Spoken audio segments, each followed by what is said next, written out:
Welcome back to Science in Sleeping. I'm so glad you're here tonight. It's always a quiet kind of magic when we gather together. Just before rest, you, wherever you are in the world, and me, here with a story meant to drift between your waking thoughts and your dreams. So, take a moment and let yourself arrive. Let your shoulders soften. Let your breath lengthen. And let your day begin to fade quietly into the background. Tonight, we're drifting far beyond Earth, into a place where gravity loosens its grip, where silence hums softly, and where even time seems to slow its steady heartbeat. This episode is called Lessons from Space, Understanding Gravity and Rest. It's an exploration not just of science, but of the deep and peaceful ways our bodies and minds respond when the pull of the world eases away. If you've ever lain in bed and felt the weight of your thoughts pressing against the pillow, you've already felt gravity's invisible hand. It anchors us, yes, but it also holds tension, fatigue, and stress in our muscles. Tonight, we'll imagine what happens when that weight, quite literally, disappears. So whether you're here to fall asleep, or simply to listen until your thoughts blur and drift like stars in motion, you're in the right place. You don't need to focus, or remember, or try to learn. This is a space where your mind can simply wander. The information will flow gently, like water over smooth stone, and your subconscious will collect whatever feels right to keep. Take a deep breath in. Hold it just for a moment, and exhale slowly. Feel how your body settles a little deeper into the bed beneath you. Notice the gentle pull of gravity pressing you down, keeping you safe, connected, held. Now imagine that same feeling, but lighter. Imagine it loosening, as if your body were floating, not falling, not flying, simply suspended peacefully. That's where we're going tonight. We'll travel beyond the atmosphere, beyond the hum of city lights and the pulse of traffic, beyond even the air that carries sound, into the quiet domain of the cosmos, where astronauts drift and sleep, where gravity becomes a memory, and where science meets serenity. If you're new here, welcome. Every episode of Science in Sleeping is a gentle exploration of how the world works, and how understanding it can help us rest more deeply. Sometimes we drift through forests and oceans, sometimes through the architecture of the human mind, and sometimes, like tonight, through the infinite night sky itself. I always love to imagine the quiet glow of screens around the world. Someone in London, tucking in beneath a blanket of fog. Someone in Mumbai, hearing the soft whisper of rain. Someone in Los Angeles, looking at the moon before closing their eyes.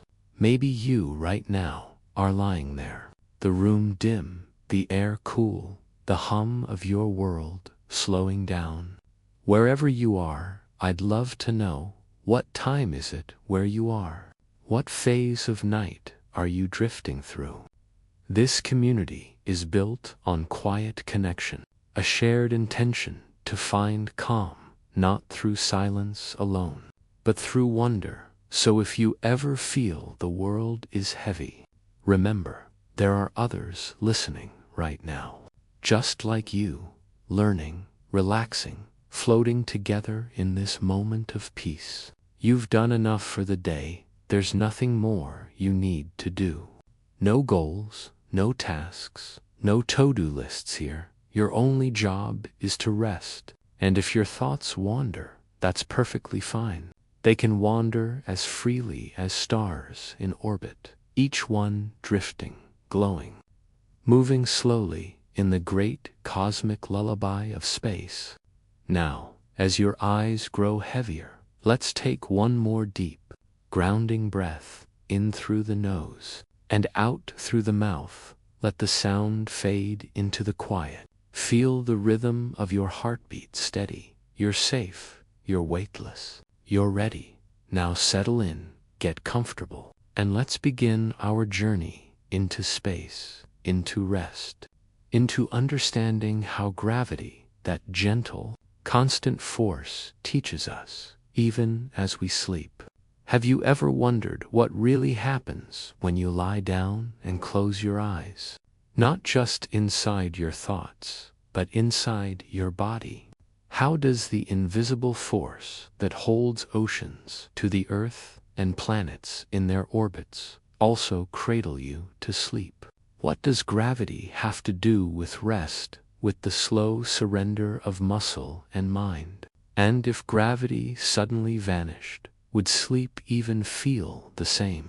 Tonight, we'll float inside that question, exploring how gravity quietly shapes the way we dream, breathe, and drift through the night.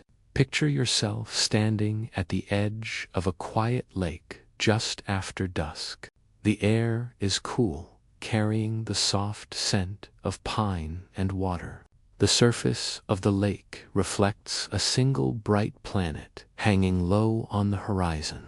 You drop a pebble and watch as ripples move outward, fading gently into stillness. That rhythm, the rise and fall, the disturbance and the calm, is the same rhythm that exists in your body right now. Every breath you take sends invisible waves through the sea of gravity that holds you. You can't see it, can't touch it, yet every heartbeat, every blink, every dream happens inside its field. It's the silent background to everything alive. Gravity isn't just a physical pull, it's a sculptor. It shapes our blood flow. It decides how our spine aligns. It whispers to our inner ear to tell us which way is down. When you lie down at night, gravity redistributes the fluids inside you.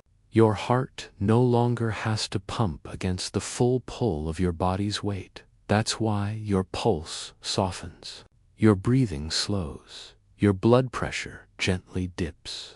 Your body knows, through billions of years of adaptation, that it's time to rest.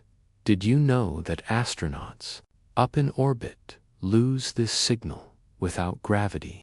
Their hearts must relearn how to circulate blood evenly. Their muscles forget how to relax because there's no down to settle into. Even their dreams change. Floating minds drift differently through the stages of sleep. In space, everything that gravity once managed becomes a puzzle. How do you rest when your body no longer knows which way is down? When you float in microgravity, blood collects in your upper body, creating a sensation of fullness in the head. Your brain interprets this as pressure, disrupting the delicate rhythm of rest. That's one reason astronauts often struggle to sleep. They drift for hours, adjusting, tethered in sleeping bags so they don't float into walls. They describe the experience as beautiful but restless.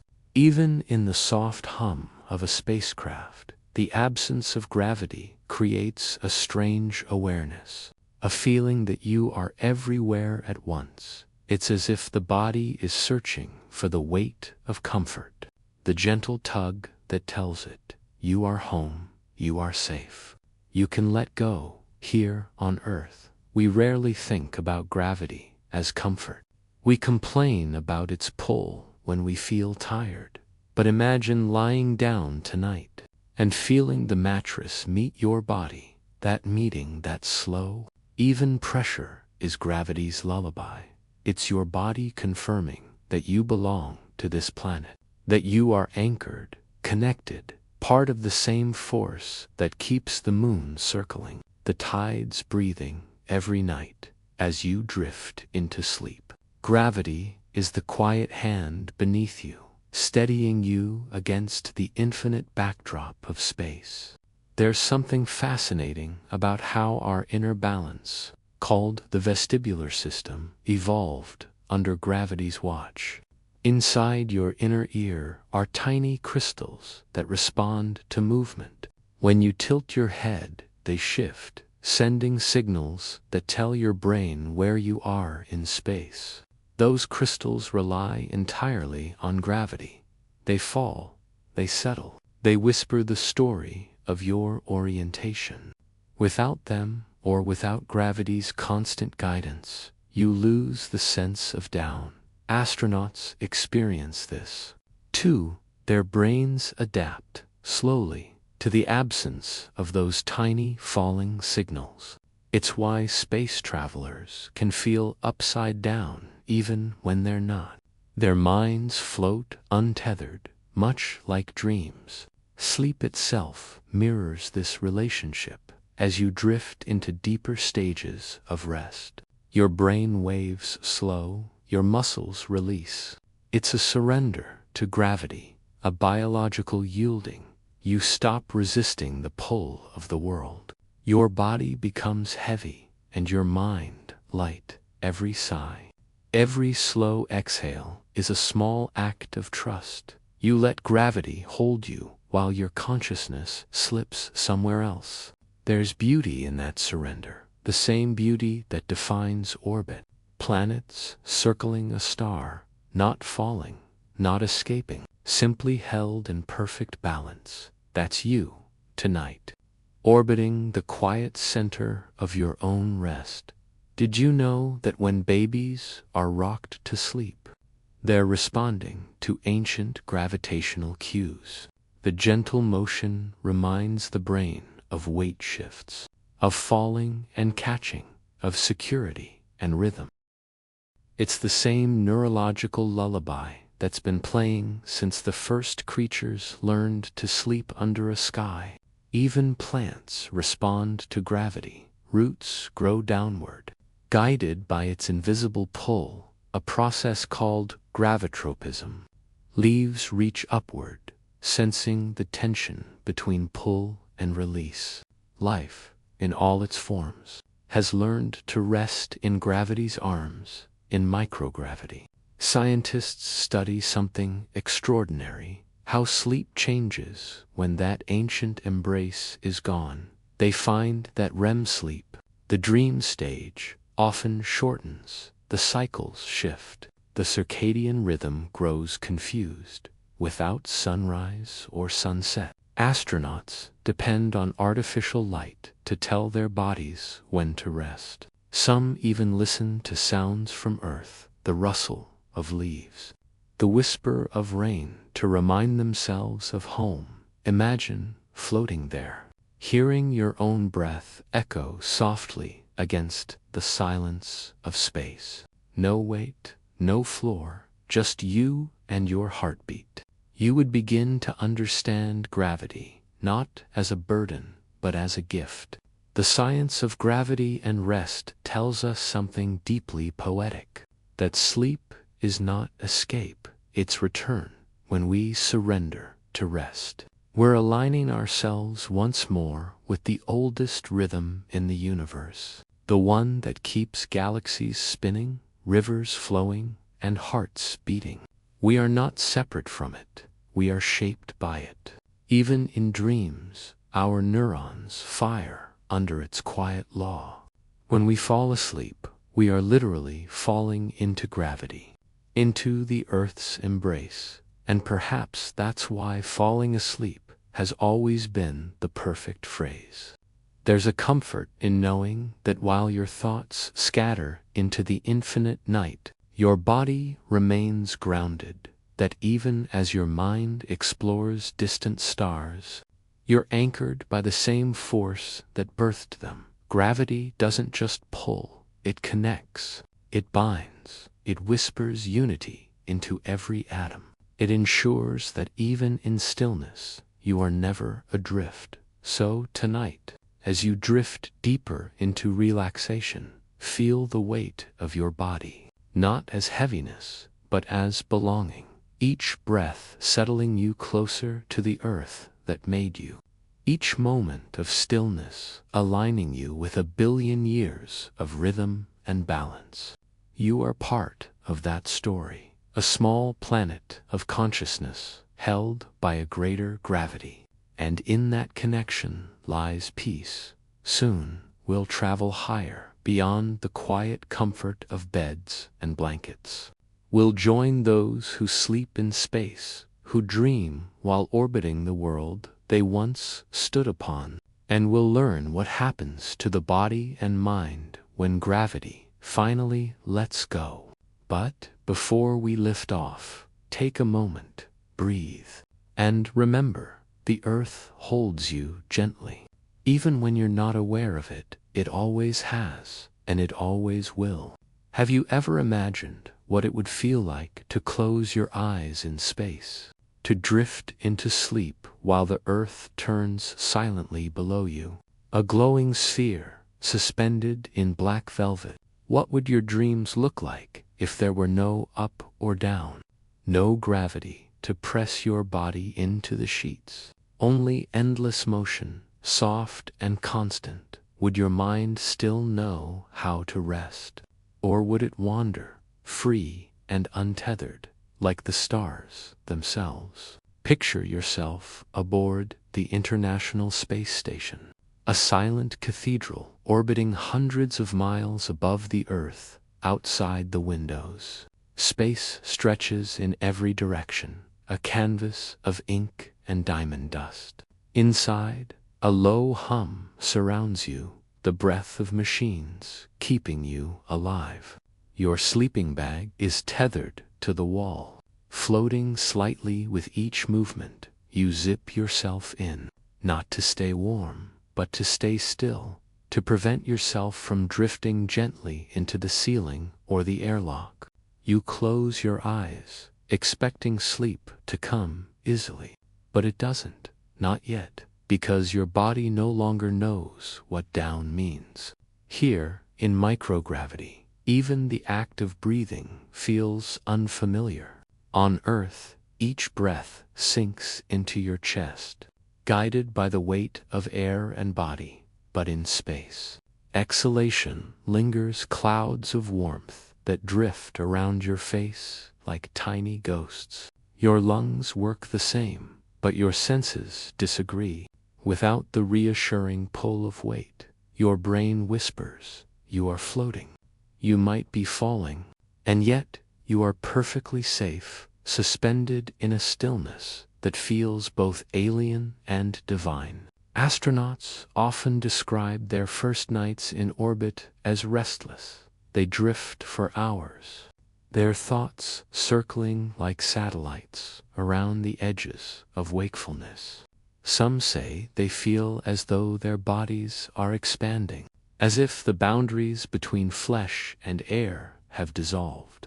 Others describe a strange hum, not from the ship, but from within a rhythm their bodies can't quite synchronize with, because in space there is no rhythm. No sunrise or sunset, no day or night. The sun rises every 90 minutes, spilling gold and violet light across the cabin, then vanishes again into shadow. Your body's clock, which has always relied on Earth's steady turning, begins to lose its place. Did you know that the human circadian rhythm is one of the most fragile systems we possess? It's a symphony of hormones, light, and temperature on Earth. This symphony is conducted by the rising and setting of the sun. But up here, the sun performs too often, 16 times a day. The body's conductor becomes confused.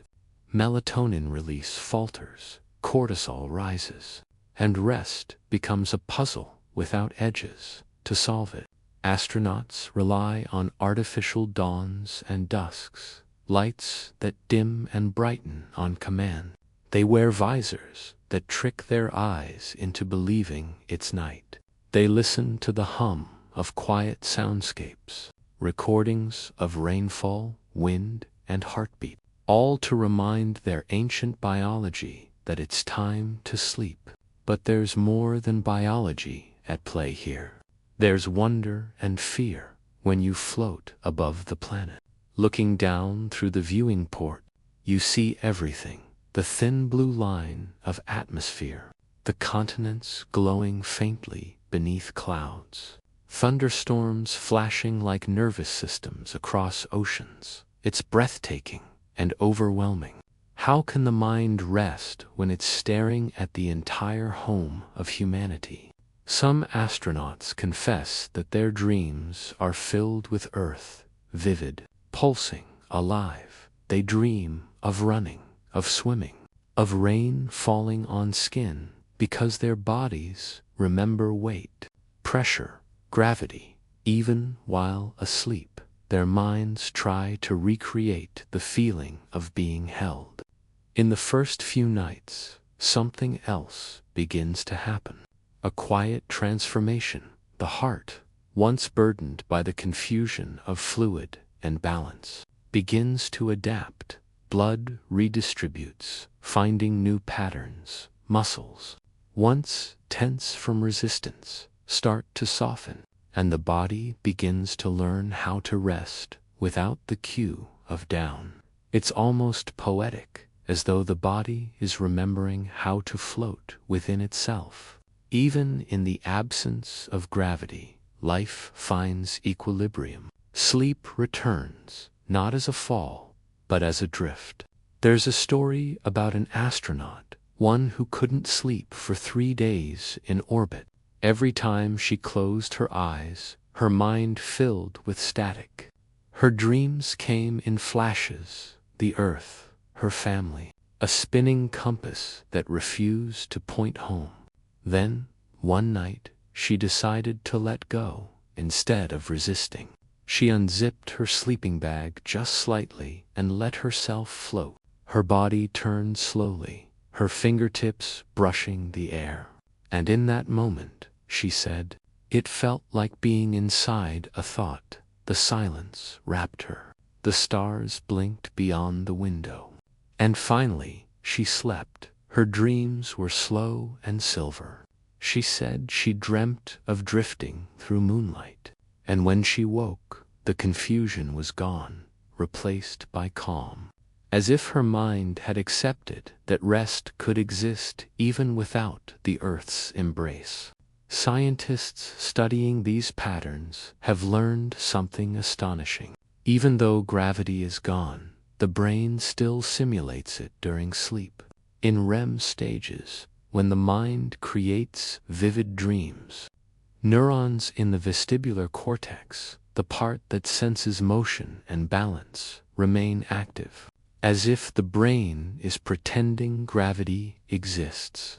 It builds an imaginary world with up, down, and weight. This simulation might be how the body maintains sanity in a weightless world. Your brain, even when dreaming, needs to feel anchored somewhere. Dream reports from space missions reveal something remarkable. Many astronauts dream of floating, but in water, not in air. Their minds substitute the sea for space, because the feeling of suspension, of being surrounded, is soothingly familiar. Others dream of home, but not as it is, as it was. Memories sharpen, colors grow brighter. It's as if distance makes the mind turn nostalgic. Some dream of childhood bedrooms, or of sitting under trees, and always there is gravity, imagined, remembered, longed for. But what does all this teach us, here on Earth, lying in our beds? It tells us that sleep is not just physical rest, it's orientation. Our minds crave the feeling of belonging somewhere. To drift too long without anchor is to forget where we are, even in your deepest dreams. You are mapping yourself against invisible forces: gravity, time, memory.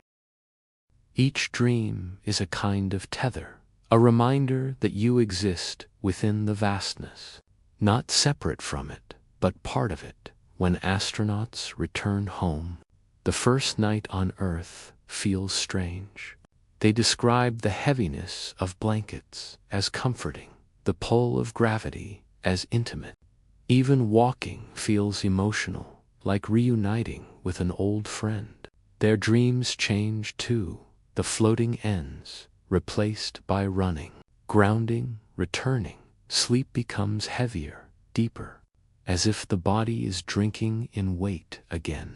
Maybe that's what we all need sometimes. A reminder that rest isn't just closing our eyes. It's remembering that we belong, that there's a ground beneath us, that even as we chase stars, our peace is found in gravity's embrace. So tonight, as you lie there, imagine what it would be like to sleep among the stars, to feel your body suspended in nothingness, yet surrounded by everything, to see the curve of the earth below you and the gentle swirl of clouds, to know that, even out there, rest finds a way. You might feel the same awe the astronauts do, that sleeping is an act of trust, a surrender to forces both known and unseen.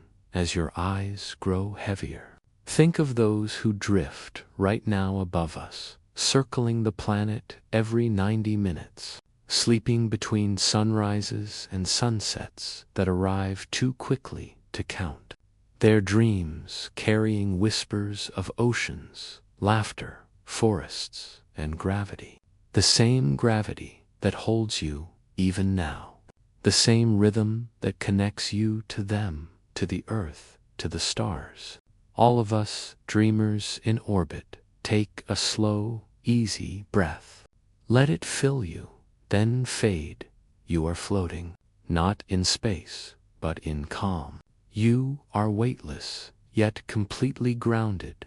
And as your thoughts drift further from waking, let the boundary between you and the night dissolve. You are part of the same universe the astronauts gaze upon, held by the same invisible hand, and soon we'll travel deeper. We'll explore how dreams behave when gravity disappears completely, how the mind learns to navigate without the cues of light or pull, and how, in the great silence of space, sleep becomes not a fall, but a flight. A passage into the unknown beauty of rest beyond the world. Have you ever wondered what happens to dreams when the body forgets the meaning of weight? When the pull of earth no longer whispers down, and sleep takes place in endless freefall, do dreams still follow gravity's rules? Or do they drift like untethered satellites through the boundless dark? What happens when the mind itself begins to float? Close your eyes for a moment. Picture a vast black ocean stretching in every direction. Stars shimmer like reflections on its surface. You are drifting there, neither rising nor sinking. You can feel your breath moving, but it's as if the air has no weight. Each inhale is a quiet ripple in the stillness. Each exhale a soft wave, fading into infinity. There's no floor, no ceiling, no edges. Only the hum of existence surrounding you. This is the landscape of a dream in zero gravity. Astronauts describe these dreams with words that sound more like poetry than science. They say the boundaries blur. They can't tell if they're awake or asleep. If the floating sensation is real or imagined, the mind, so used to gravity's feedback, must invent its own sense of stability. And so, the dreaming brain begins to build a world that feels familiar. It creates floors, skies, motion, and even direction. Just as a painter adds shadow to make form, your mind adds gravity to make sense. In microgravity, dreams behave differently. Brainwaves drift between patterns. REM cycles stretch and contract like elastic. Without the rhythm of sunrise and sunset, time in the mind becomes fluid.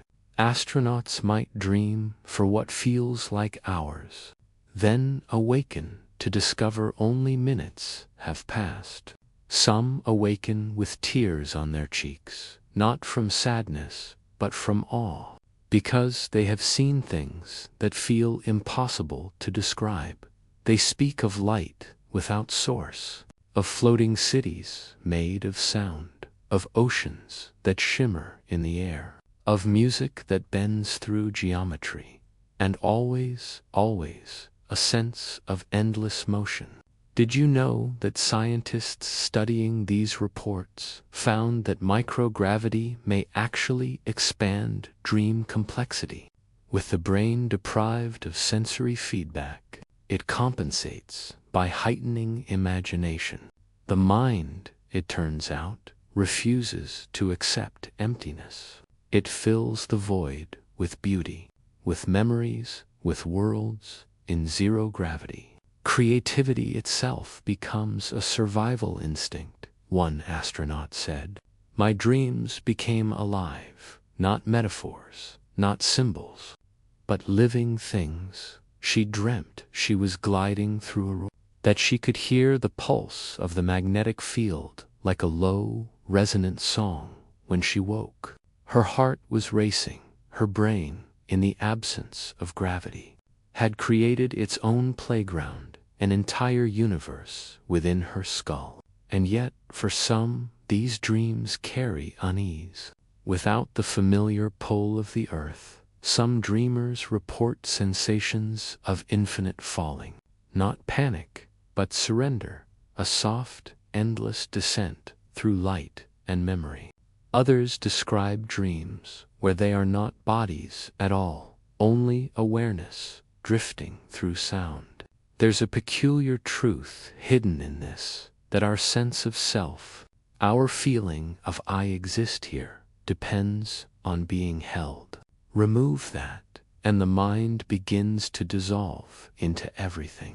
Imagine dreaming in such a way, your hands not yours, your voice only thought. You drift through the corridors of your own memories, past rooms built of sound, past windows looking into galaxies, each thought a planet, each memory in orbit.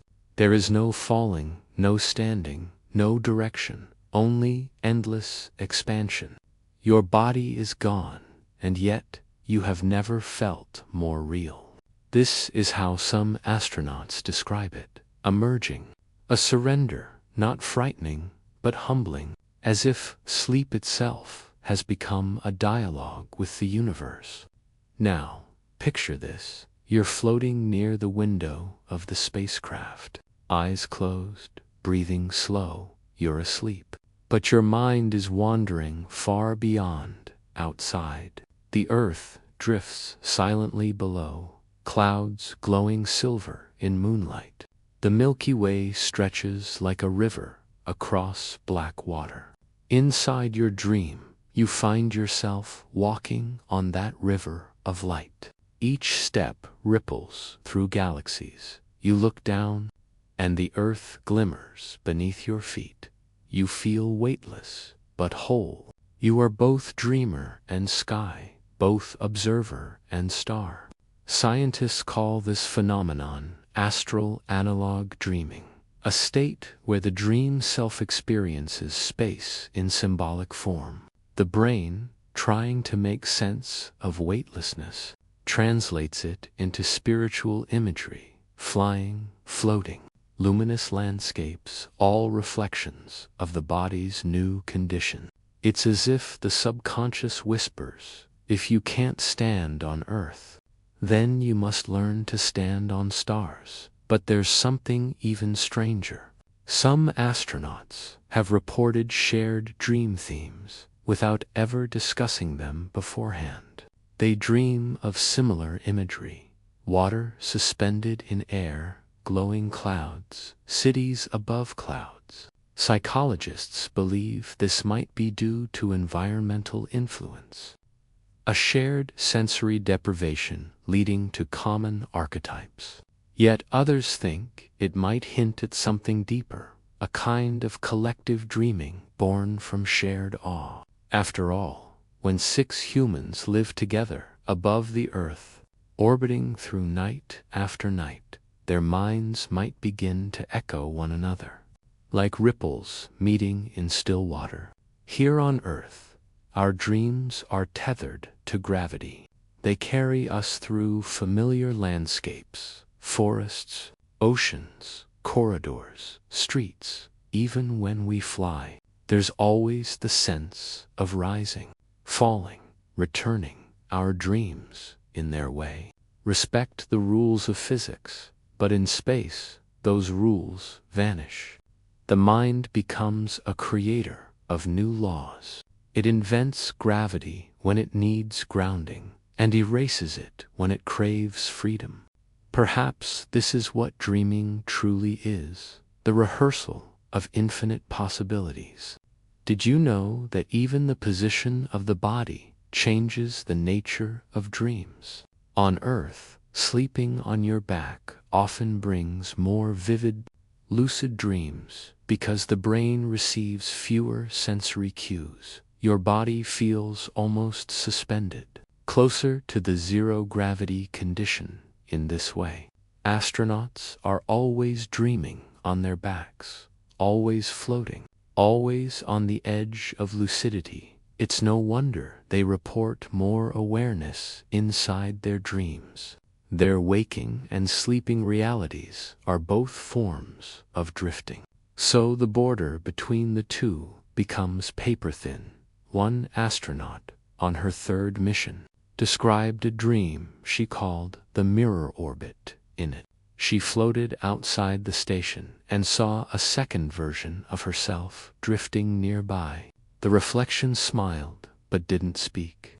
It only reached out, and when their hands met, she felt warmth flood her whole body. She woke in tears, realizing her dream self had reminded her of something simple, that even in the emptiness of space, she was never alone, that consciousness itself might be a kind of connection, invisible but constant.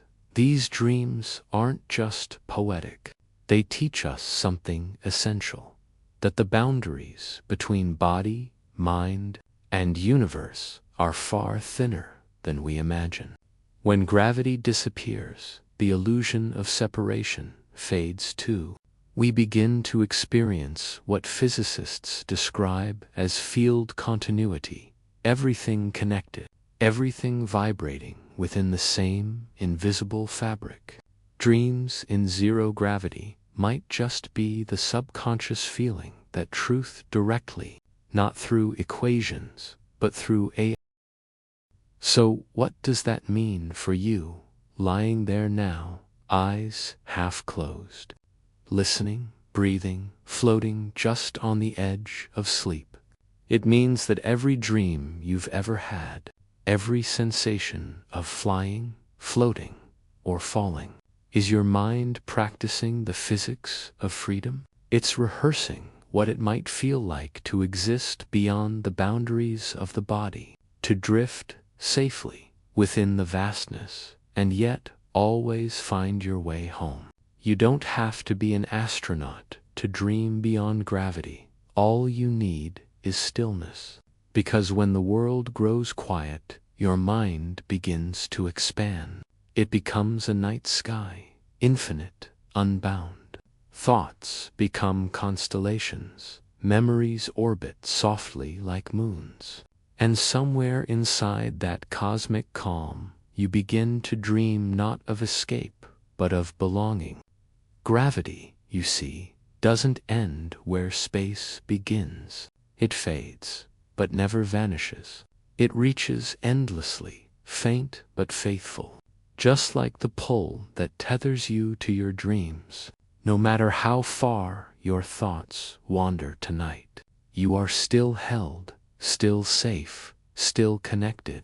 Your heartbeat is your own private gravity. It pulls you gently toward peace, toward the center of yourself. So as you drift deeper now, Imagine the stars glowing quietly outside your window. Imagine yourself floating in the calm. Endless dark. No pressure, no noise, no fear. Only the rhythm of your breath and the soft hum of life itself. You are both small and infinite, both weightless and deeply grounded. And in that paradox lies the beauty of sleep. Tonight, as your body surrenders, let your dreams unfold like galaxies. Let your thoughts orbit softly around calm. Let your imagination lift you beyond the weight of waking life. You are safe, you are floating, and the universe, patient and quiet, is watching over you. And when you next open your eyes, the world will feel a little lighter, the sky a little closer, because somewhere deep inside, you will remember what it feels like to dream without gravity. Now, rest, breathe. We'll explore what lies even deeper, how time bends when you sleep in orbit, how the ticking of your inner clock begins to dance with the speed of light, and how, in the silence between breaths, you might just hear the heartbeat of the cosmos itself. Have you ever wondered what time really means when you're no longer standing on Earth? When sunrise and sunset trade places every 45 minutes, when a single day carries 16 dawns, 16 dusks, and the idea of night becomes nothing more than a fading illusion. How does your mind know when to rest, when to dream, when to let go? Picture this: you are floating just above the curve of Earth. Beneath you, clouds flow like slow rivers of silver. Cities flicker with life, then vanish as the planet turns behind you. The infinite black stretches without horizon. You look out the window, and within a few heartbeats, the first line of gold rises over the rim of the world. Sunlight floods the cabin, fierce and pure, and then, in the same breath, it fades again into shadow.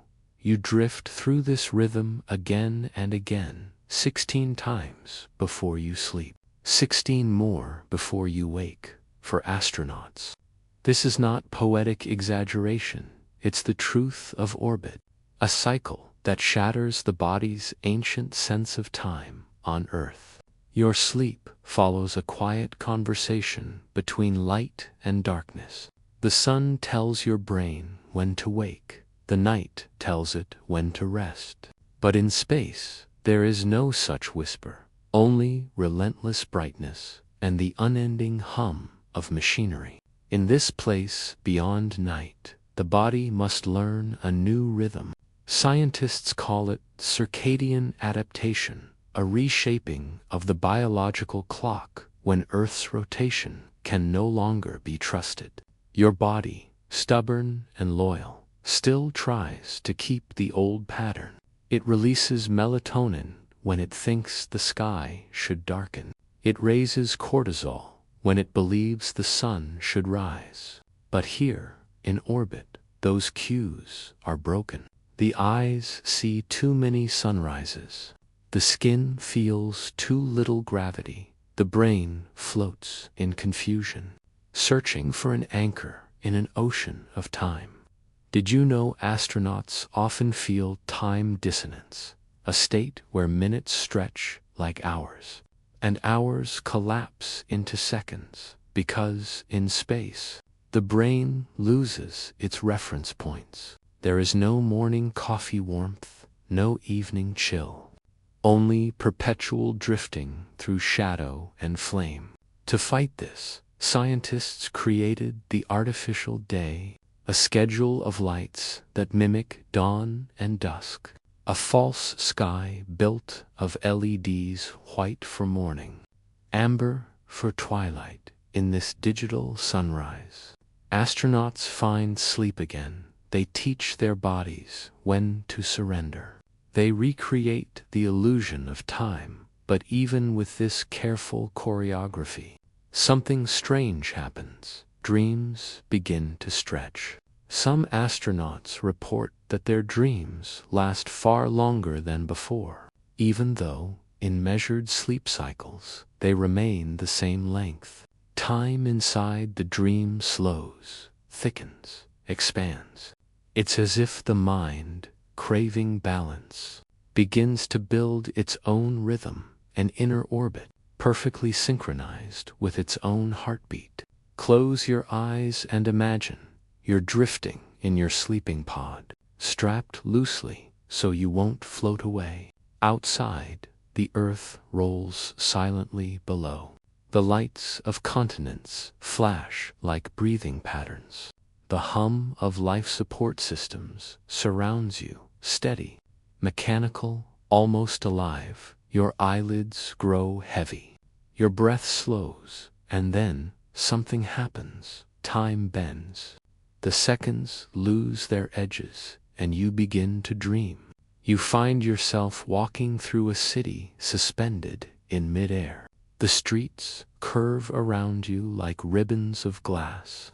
Above, two suns rise together, one golden, one silver.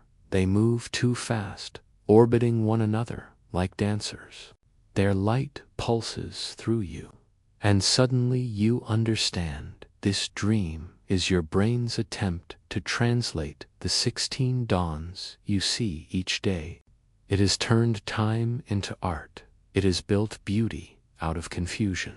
Scientists studying sleep in orbit found that this kind of dream, vivid, rhythmic, filled with motion, appears more frequently among those who adapt best to space. It's as if creativity itself is the cure for chaos. When the outer world becomes unpredictable, the inner world paints patterns to restore harmony. One astronaut described it like this: I started to see time as liquid. It moved through me, not around me. But for some, time's distortion brings unease. They wake without knowing whether they've slept for minutes or eternities. Their thoughts loop like echoes. Their memories of dream and waking blur. And in that blur, they begin to sense something haunting, that maybe time itself is not linear at all. Maybe it is a vast circle, and they are drifting along its edge. Einstein once said that time and gravity are twins, that one cannot exist without the other. When gravity weakens, time unravels, and here, in microgravity, you can feel that truth in your bones. Seconds feel lighter, moments stretch, sleep feels endless, your dreams, your thoughts, even your heartbeat all begin to float through a softer kind of time. Did you know your heartbeat slows in microgravity? Your blood doesn't rush downward anymore.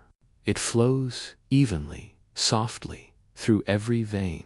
Your body, in a way, experiences its own time dilation, and your brain, sensing this change, adjusts its rhythm too. In deep sleep, your neurons begin to fire in longer waves. The cycles between waking and dreaming blur. Your body's clock, the suprachiasmatic nucleus deep inside your brain, tries desperately to hold on to Earth time.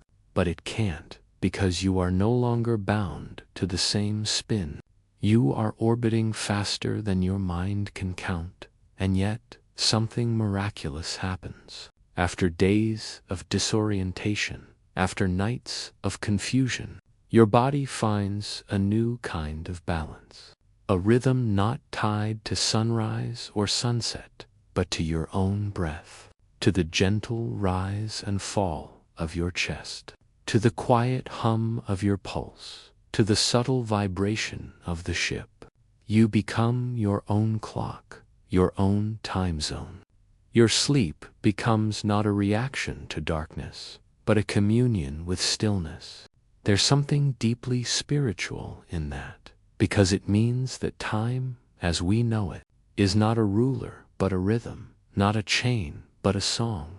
when you strip away the clocks and calendars, when you drift in darkness where no sun commands the day, you find that rest is not about when, but about how deeply you listen to your body, to your thoughts, to the silence between them. Now imagine, as you float there in sleep, you begin to hear something faint, a pulse, like a slow drumbeat echoing through the ship. You realize it's not machinery.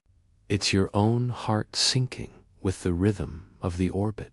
90 minutes per revolution, one breath per heartbeat of the world below. You are asleep, yet part of something vast. You are moving faster than any dream, and yet you feel completely still. One astronaut called this moment temporal surrender. He said it was the first time he truly understood peace. He dreamt of the Earth turning below, not as a planet, but as a living clock, each rotation a lullaby, each sunrise a promise that even in endless motion there is rest. Scientists noticed that those who reached this state slept deeper. Their REM cycles normalized, their dreams grew calmer, their waking minds clearer. It was as if, once they accepted the loss of external time, their internal time began to heal. Perhaps that's the lesson space teaches about rest, that control is the enemy of peace, that sleep is not something to force, but something to allow. Did you know that even your brain waves can synchronize with the frequencies of your surroundings? On Earth, it happens with ocean tides, wind, and natural cycles. In space, the constant low hum of the spacecraft, a blend of air filters, fans, and electronics, becomes a kind of artificial heartbeat, a soundscape of survival. The astronauts who embrace it rather than resist it often report dreams that merge with that sound. They dream of endless tunnels of vibration, of glowing currents of energy that feel like home. It's as though the universe itself is rocking them to sleep, and maybe, in a way, it is. Because everything vibrates, atoms, light, gravity, even time. Sleep, then, becomes a tuning, a moment when your vibration aligns with something larger, when your body hums in harmony with the cosmos. That's why, even in the vacuum of space, where there is no true silence, astronauts speak of hearing a cosmic quiet, a deep stillness beyond sound. It's not absence, it's alignment. So, as you drift closer to sleep now, feel that alignment in yourself. Your breath slowing, your heartbeat softening, your thoughts moving not in seconds, but in tides. You are orbiting your own inner world. Your mind, like a small planet, turns gently through darkness and light. Your dreams, like satellites, drift in graceful loops. Time no longer rules you, it dances with you. And somewhere between one breath and the next, you find stillness that feels eternal. Rest is not the end of movement, it is movement at its most peaceful pace. You are still traveling, still spinning with the earth, still part of an infinite rhythm. Only now you are hearing it clearly. Each breath is a sunrise, each heartbeat a dusk. You are the clock. You are the calm. When you wake, the world may look unchanged, but you will have felt it, that slow, invisible truth, that time is not something you chase, it is something that flows through you. And the more you let go, the more deeply you sleep, the more gently you exist. So breathe, let the rhythm of your body guide you. Let the imaginary suns of your dreams rise and fall. Let the orbit of thought slow to stillness. You are safe here, you are timeless here, and as you surrender to sleep, remember this, even when night and day vanish. Even when time itself unravels, your inner rhythm remains. Faithful, constant, eternal, and as you drift further, we'll soon explore what lies deeper still, the way sound itself behaves in silence. How the absence of air creates a new kind of peace, and how, in that perfect stillness, sleep becomes something more than rest. It becomes communion. Have you ever wondered what silence truly sounds like? Not the quiet of your room when the world sleeps, not the hush between heartbeats or the pause after rain, but the absolute absence of sound, a silence so deep that even your thoughts seem to echo, a silence that stretches forever between the stars. Would it be peaceful or terrifying? Would it comfort you or remind you how small you really are? Picture yourself now, far beyond the orbit of Earth, drifting in a capsule of light and shadow. Your window opens to the velvet black of space.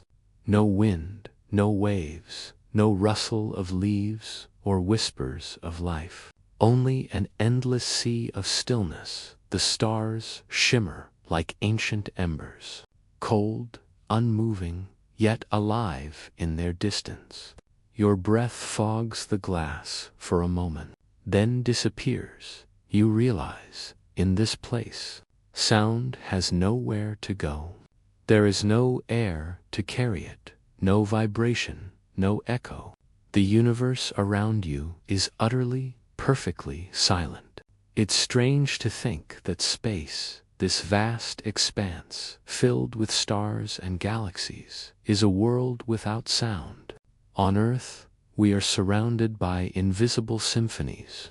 Air molecules vibrate, carrying laughter, thunder, waves, music. Every sound you've ever known is born from motion, from something touching something else. But in the vacuum, those vibrations have no medium. If you screamed in space without a radio, your voice would never leave your lips. It would vanish before it was even born.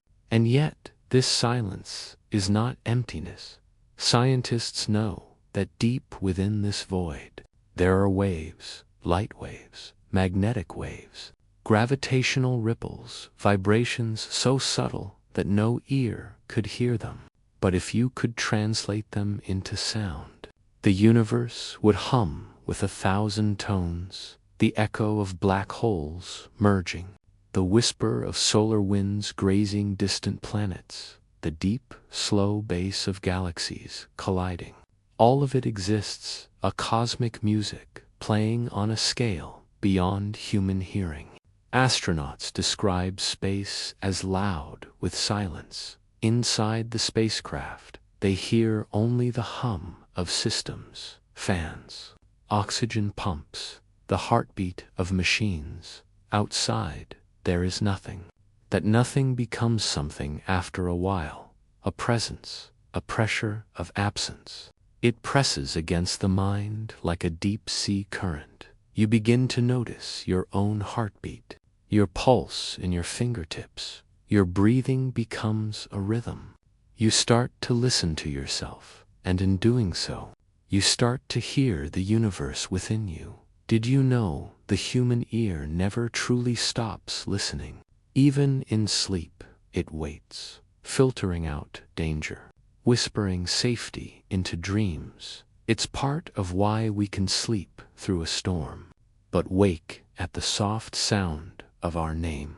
Sound anchors us. It connects us to the world. But in the silence of space, that anchor disappears. The mind, deprived of sound, begins to create its own. Astronauts often report hearing phantom noises in deep space, not from malfunction, but from the brain itself. Whispers, hums, even voices, a phenomenon called auditory pareidolia, where the brain invents patterns from the void. Because silence, true silence, is unnatural to us. We are born into sound. We breathe in rhythm. We live inside vibration. So when that vibration vanishes, the mind sings to itself. Imagine floating there, your eyes closed, your body weightless. And somewhere in the back of your mind, you begin to hear it, a low, pulsing tone, soft, steady, almost like a heartbeat. It's not real, not physical. It's your brain translating the stillness into music, a melody of your own making. This is the song of adaptation, the lullaby of the human spirit, refusing to drift too far into silence. Some astronauts say the silence of space feels like a mirror. It reflects your thoughts back to you, every memory, every emotion amplified. Without distraction, without noise, the mind becomes both the singer and the song. That's why sleep in space often brings vivid dreams. Dreams not filled with words or sounds, but with motion, color, an emotion that vibrates like sound. Some describe dreaming of light moving like water. Others dream of sound they can see. Waves of color rippling through endless night. It's as though their senses have merged, creating a new way to hear, a new way to rest. Scientists studying these sleep patterns noticed something astonishing. During deep sleep in microgravity, brainwaves often synchronize into a rare harmonic rhythm, almost like resonance. It's as if the absence of physical sound allows the brain's electrical activity to hum in perfect order. This state, a blend of delta and theta waves, is profoundly restorative. The mind becomes a tuning fork, resonating with the rhythm of its own biology. Silence, it turns out, can heal not through absence, but through alignment. There's a poetic truth hidden in that even in the deepest silence, we are never truly without music. The body is an orchestra of cells. The heart keeps time. The lungs provide the bassline. Neurons fire like strings, and sleep glorious. Surrendering sleep is the moment when the conductor lowers his hand and lets the music play on its own. Close your eyes and imagine now. You are lying in your bed. The room is dark. The world outside hushed. You listen not to the hum of machines, but to the sound beneath the silence, the soft whisper of your breath, the pulse in your fingertips, the faint echo of your thoughts drifting through the quiet. That's your gravity, your private symphony. The same rhythm astronauts find when surrounded by cosmic emptiness. Did you know that silence has measurable effects on the brain in moments of true quiet? The hippocampus, the part responsible for memory, grows more active. Neurons regenerate. The brain begins to repair itself. In one experiment, 2 minutes of silence between music tracks produced deeper relaxation than the music itself. Silence, paradoxically, became sound, a sound that restored, healed, and balanced. Perhaps that's what space teaches us, that rest doesn't always come from lullabies or white noise. Sometimes it comes from surrendering to nothingness, from realizing that silence is not emptiness, but the space where everything begins, where every note, every breath, every dream is born. Imagine again the astronaut drifting through that still black ocean, eyes closed, heartbeat slow. Outside, the stars shimmer like frozen sparks. Inside, his mind hums with quiet power. He dreams not of sound, but of movement, of waves of light and shadow rippling through eternity. He is weightless, timeless, thoughtless. He is the silence, and the silence is him, one night. An astronaut aboard the ISS described a dream so vivid it stayed with him for years. He dreamt that the Earth was singing, not in words or melodies, but in waves of energy.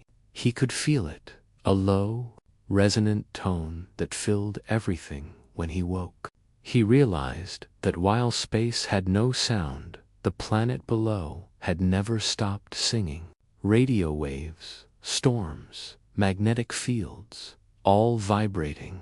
And he, suspended in the middle, was listening to both the song of the living and the silence of the infinite. Maybe sleep works like that too.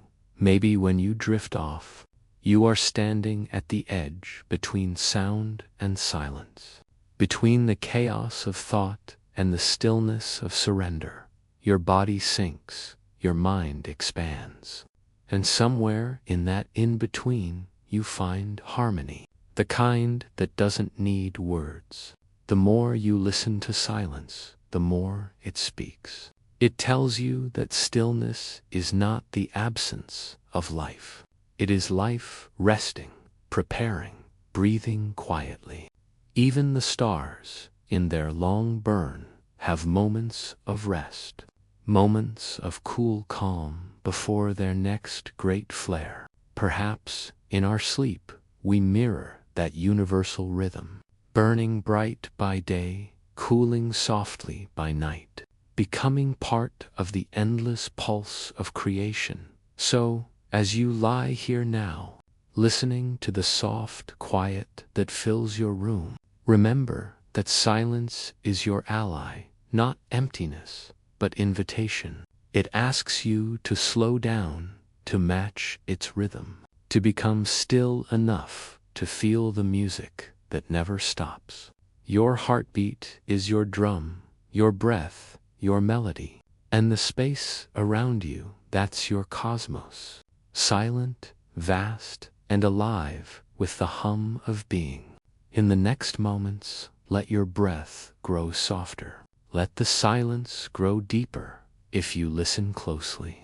You might notice something magical, the space between breaths, the gap between thoughts. That's where sleep waits.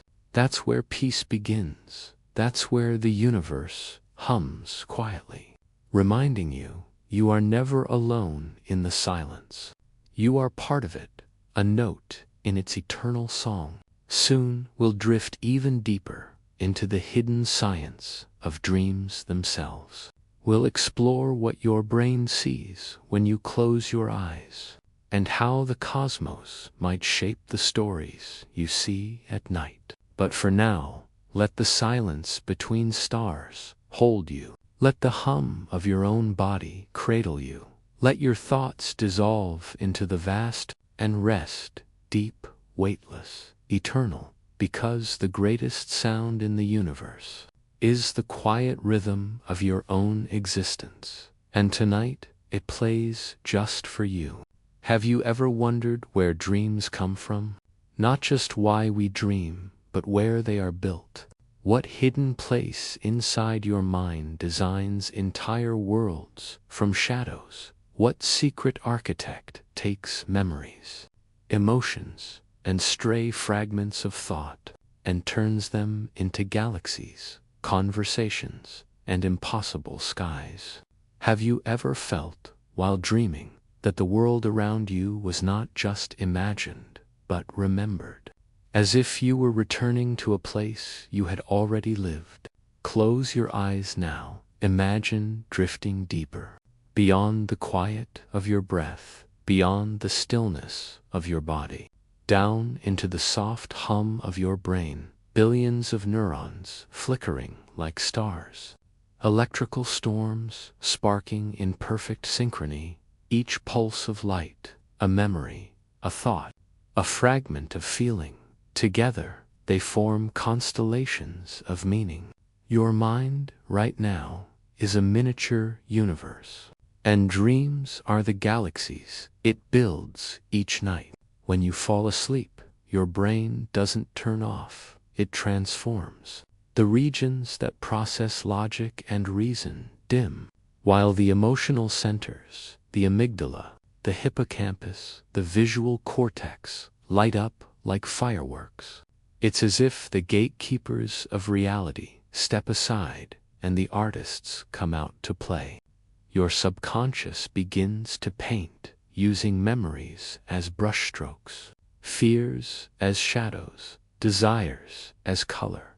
Every dream is a masterpiece of emotion disguised as story. Scientists have mapped this process. They call it neural recombination, a phenomenon where your brain rewires itself during sleep, mixing information from different corners of your memory, like a cosmic blender, stirring time and thought. A song you heard yesterday merges with a childhood face. A corridor you've never walked becomes a mountain you've never climbed. It feels real because the same neurons that activate during waking life fire again in dreams. The mind cannot tell the difference. To it, all worlds are real. All gravity feels the same. Now imagine an astronaut drifting in orbit far from Earth. His eyes closed, his body tethered in stillness. He begins to dream, but his dreams don't look like those of Earth.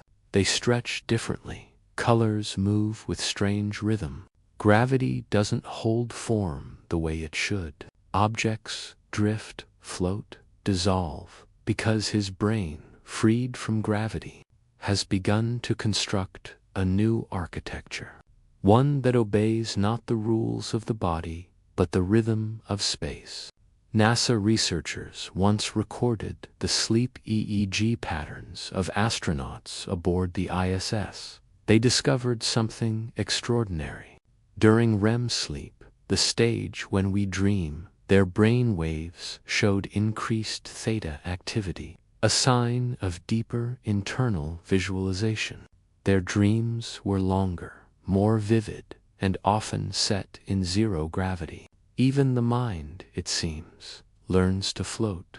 One astronaut described a dream where he walked through a city built on air. Each building suspended in light, the streets curved upward like ribbons in the wind. He reached out to touch a wall, and it rippled like water when he woke. He said it was the most peaceful dream of his life. He felt weightless, even in his heart. It was as though his mind had built a space within itself, a perfect reflection of the place he slept, the first dream city of zero gravity. There's something hauntingly beautiful about this idea that the brain adapts its architecture of dreams to match the world it inhabits. On Earth, dreams obey gravity, structure, and light. In space, they drift. They stretch like nebulae, time bends, memory folds. The dream becomes less a story and more a movement, a dance between emotion and energy. But what if dreams are more than imagination? What if they are communication? Tiny transmissions between the waking and the infinite. Every dream, a conversation between your consciousness and the cosmos. A private dialogue written in the language of light. Consider this: the brain's electrical signals produce measurable magnetic fields, faint but real, and those fields interact with the Earth's own magnetic resonance, the Schumann resonance, a natural vibration that circles the planet at roughly 8 Hz, curiously. This is the same frequency range as the alpha and theta waves active in deep meditation and dream states. So when you sleep, your brain hums in harmony with the planet itself. Every dream a pulse echoing through Earth's magnetic song. In space, that resonance changes, the magnetic field weakens, and the brain must find a new rhythm, a new harmony. And perhaps that is why astronauts' dreams take on cosmic form, because, in silence and isolation, their subconscious begins to synchronize, not with the Earth, but with the stars. Have you ever woken from a dream and felt, for a heartbeat, that it was more real than waking life? That your body was somewhere else, your heart still living in another world? Scientists call this dream residuals, echoes of neural activity that linger after waking. But what if those echoes are messages, remnants of the universe speaking back to us through imagination? Dreams have always been our first science. Before telescopes and theories, we dreamed of the stars. We dreamed of flying, of touching other worlds. And now we do. Perhaps dreams were never fantasy. They were rehearsal, a biological prophecy written in neurons and light. When you close your eyes tonight, your brain will build its own cosmos. The hippocampus will select fragments of memory, a conversation, a scent, a flash of color. The amygdala will infuse them with emotion, fear, joy, curiosity, longing, and then the visual cortex will paint it all into motion, creating entire universes that exist for mere seconds. You will fly, fall, speak without sound. You will see faces that never existed, and yet every part of that world will be built from the raw material of your own existence. Dreams are proof that creation is not divine mystery. It is the mind's natural state. We are all creators, each night, architects of invisible worlds, painters of galaxies made of thought. But there's another layer to this mystery, a deeper one. Because when scientists measure brainwaves during REM sleep, they find patterns that resemble those of daydreaming. And when they record dreams during lucid awareness, when a dreamer realizes they are dreaming, they find something remarkable. The prefrontal cortex, the part responsible for choice, lights up, meaning inside a dream, we can create consciously. We can shape the universe of the mind as easily as the cosmos shapes stars. Lucid dreamers describe this sensation as godlike. To fly, to change worlds with thought alone. But the truth is simpler. It is the brain reminding us of its power, that within us lies a universe capable of infinite form.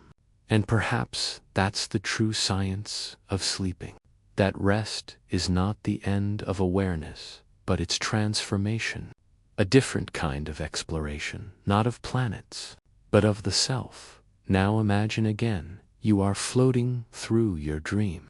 You find yourself standing at the edge of a great, glowing structure, a bridge made of light, stretching across a sea of darkness.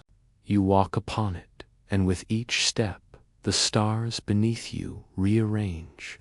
They form memories, faces you've loved, moments you've forgotten. The bridge hums with a soft sound. And then you understand, you are walking across the architecture of your own mind. Each star, a neuron, each spark, a thought, each constellation, a story your brain once told itself. And at the center of that infinite structure, you see a light pulsing gently. It is you, the dreamer, the architect, the soul that never sleeps. Even as your body rests, even as your breath slows, that inner light continues to build, to explore, to wander the cosmic landscape of your own imagination. You are not escaping the world when you sleep. You are creating one, each night, again and again. So the next time you wake from a dream that feels strange or surreal, don't dismiss it. It is a message from the part of you that sees without eyes, that builds without blueprints, that understands the universe not through facts, but through feeling. Did you know that many scientists, Einstein among them, claimed their greatest insights came from dreams? Einstein's theory of relativity, the image of falling and floating that shaped his vision of gravity, came from a dream. He dreamt of riding a beam of light, of time slowing, stretching, bending. He woke and realized dreams could teach what waking logic could not. The subconscious speaks the language of the cosmos itself. Symbol, rhythm, pattern, it mirrors the universe that created it. And so, in a quiet, poetic symmetry, we can say that the universe dreams through us. Stars dream in gravity, planets dream in motion, and we dream in sleep, each layer a reflection of the one before. Tonight, as you drift deeper, let yourself imagine your dreams as architecture, as floating temples of thought built in zero gravity. Let them unfold freely, without control, without resistance.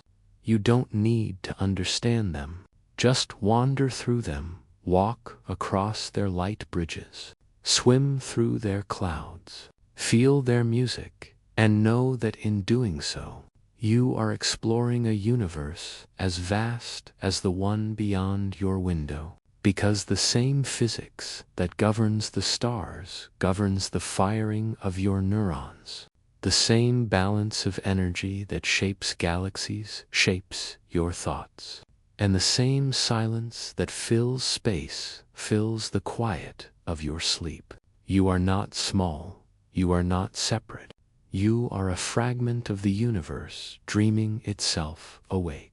And as you drift further into that dream tonight, remember, there is no line between you and the cosmos.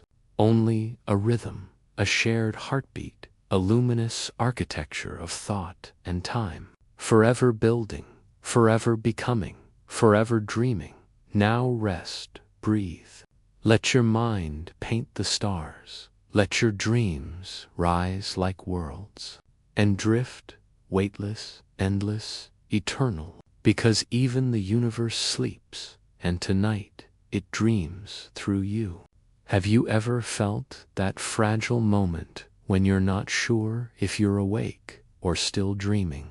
When the walls of your room shimmer like heat waves, when a sound feels both near and distant, when your heartbeat is the only anchor pulling you back from some vast and gentle sea.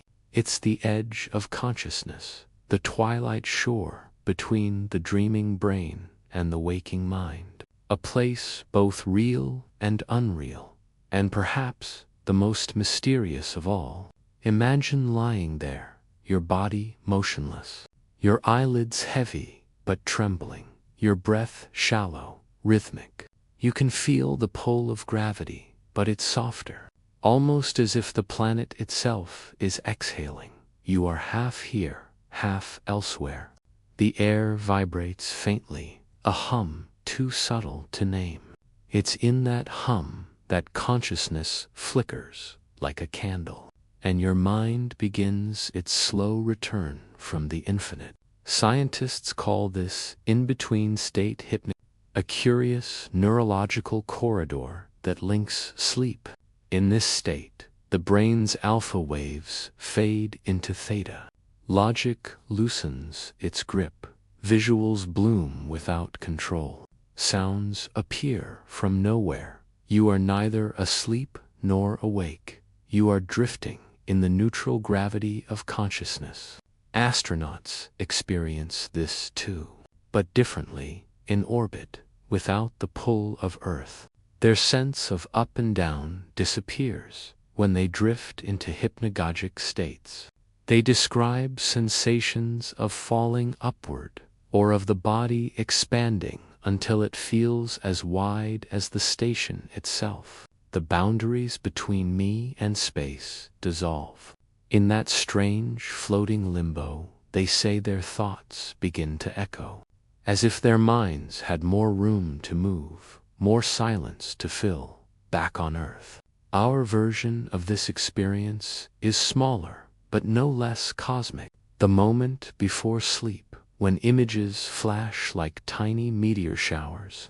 when thoughts unravel into colors, when a single sound, the wind, the ticking of a clock, feels infinite. It's as though our consciousness briefly opens a window to another dimension, and then gently closes it again during this threshold. The thalamus, the gatekeeper of sensory information, begins to relax. It no longer filters the outside world from the inside. Instead, it blends them. A whisper in the room becomes a voice in the dream. The warmth of your blanket becomes sunlight in an imagined meadow. Your brain stitches reality and fantasy together in real time. It is the mind's most seamless illusion, and it happens every single night. Did you know that this moment, this fragile, shimmering instant of transition, has been the birthplace of countless creative discoveries? Thomas Edison, Salvador Dali, Nikola Tesla. They all used hypnagogia deliberately. Edison would hold a metal ball in his hand as he sat in his chair. When sleep began to claim him, the ball would drop and wake him. And in that split second between worlds, ideas would rush in like waves. He called it catching dreams before they fade. There is something deeply universal about this, because the mind in this state does not think in words. It thinks in images. It moves like water. It shows rather than tells, and in that showing, it reveals the raw poetry of existence. Perhaps this is why so many people experience strange visions at the edge of sleep. Faces they've never seen, voices calling their name, a sudden fall that jolts them awake. These are not supernatural, they are neurological. Yet somehow, knowing that doesn't make them less mysterious. It makes them more so. Your brain, in hypnagogia, begins to decouple from physical input. Your muscles enter partial paralysis, but your imagination floods with motion.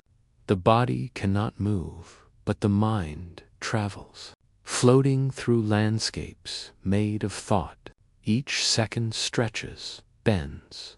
It's why a brief nap can feel like an hour-long adventure. Time itself begins to fold, not linearly, but softly, as though reality were sighing. Now imagine being in space during this threshold. An astronaut closing her eyes as the Earth glides below. There is no sunrise, only the glow of the horizon every 90 minutes. The body's circadian rhythm unravels. Sleep comes in fragments. Dreams and waking blend like oil and light. She begins to sense her consciousness lifting away. Her body anchored by a strap, her mind adrift in silence. She cannot tell if she is dreaming of space or simply is space. This is not science fiction. This is the living reality of sleep beyond gravity. NASA has studied this phenomenon closely. They discovered that microgravity affects not only sleep cycles, but also the perception of the self. Without the pull of the planet, the brain loses its constant feedback from muscles and joints. The sense of here becomes blurry. Many astronauts report moments of disembodiment, as if watching themselves from the outside. It's a neurological mirage, but it feels transcendental. They say it's peaceful, even holy, like standing at the edge of consciousness itself. And perhaps that's exactly what it is. Because when consciousness unhooks from the physical, it doesn't vanish, it expands. It explores, it experiments with new forms. It becomes something fluid, and in that fluidity lies the essence of what it means to be alive. Not a body, but awareness, drifting, perceiving, becoming. Have you ever woken up and realized you were dreaming only a heartbeat ago? But some part of that dream still clings to you, a scent, a feeling, a word. you look around your room and it feels slightly different, as if the dream's light hasn't quite faded. That's the hypnopompic state, the mirror of hypnagogia, the moment when you rise out of sleep, but your mind hasn't yet redrawn the map of reality. It's in this state that many people experience the phenomenon of sleep paralysis, an ancient terror once thought to be ghosts or demons. But really, it's your body protecting you. During REM sleep, your brain shuts down voluntary muscle movement, so you don't act out your dreams. If you wake up before that paralysis ends, you feel trapped in your body, awake but unable to move. And in the half-dreaming confusion, your brain projects images and sounds, shadows, whispers, presences. It's one of the most frightening experiences known, and yet, when understood, it becomes a profound glimpse into how powerfully our minds shape our world. Because what you see in that moment isn't real, but it is true. True in the sense that it reflects your deepest emotion, fear, awe, wonder. Your brain paints it vividly, as if saying, "See, this is what you feel," and then it releases you. You breathe again, you move. The room returns to normal, but the lesson lingers, that the mind is capable of creating entire realities from a single moment of belief. Now, consider this: if the line between dream and waking is so easily blurred, what does that say about consciousness itself? Could it be that our waking life is simply a dream we all agree upon? A shared hallucination stabilized by memory and gravity. The philosopher Alan Watts once said, "We are the universe experiencing itself through the act of being awake." Perhaps dreams are the same thing, just unfiltered, unbound by physics, pure consciousness exploring possibility. Neuroscientists often describe consciousness as an emergent property, a byproduct of the brain's complexity. But there's another theory, that consciousness is not produced by the brain, but transmitted through it, like a radio receiving signals. If that's true, then hypnagogia is the static between stations, the threshold where both worlds overlap, where we can briefly hear both songs, the human and the cosmic, the waking and the eternal. This is why, for many meditators and astronauts alike, moments at the edge of sleep feel sacred. The body disappears, the mind dissolves, and only awareness remains.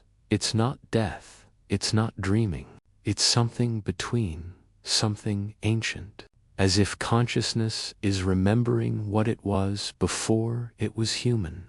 In that sense, sleep is not an escape from life. It's a return to it, a nightly homecoming. Each descent into dreams, a miniature rebirth, each awakening, a gentle reincarnation. And at the edge between the two, the soul pauses, looks both ways, and smiles. So tonight, when you lie down and you begin to feel yourself drift, don't fight it, don't chase it, just notice. Notice the moment your breath slows. Notice the flicker of color behind your eyelids. Notice how your thoughts stop being sentences and start being sensations. That's the edge of consciousness, the point where science and spirit hold hands. Your brain will begin to hum, the neurons synchronize into waves. Your awareness will loosen, the boundaries will melt. You may hear sounds that aren't there. You may see faces that never were. You may feel as though you're falling. But that's just gravity letting go. You are safe. You are floating. You are learning what the universe feels like when it breathes. And when morning comes, when the first light touches your eyelids, and you rise from that deep sea of dreaming. Remember that for a few heartbeats each night, you become both dreamer and universe, both architect and explorer, both asleep and awake. That edge, that fleeting shimmer, is proof of how vast your consciousness truly is. So drift now, let your thoughts dissolve, let the veil between worlds thin. Float in that gentle hum, neither here nor there, neither asleep nor awake, just existing, pure, infinite, suspended between stars and breath, because this is the edge of consciousness, where the universe pauses to dream of you, and where you, in turn, dream it back to life.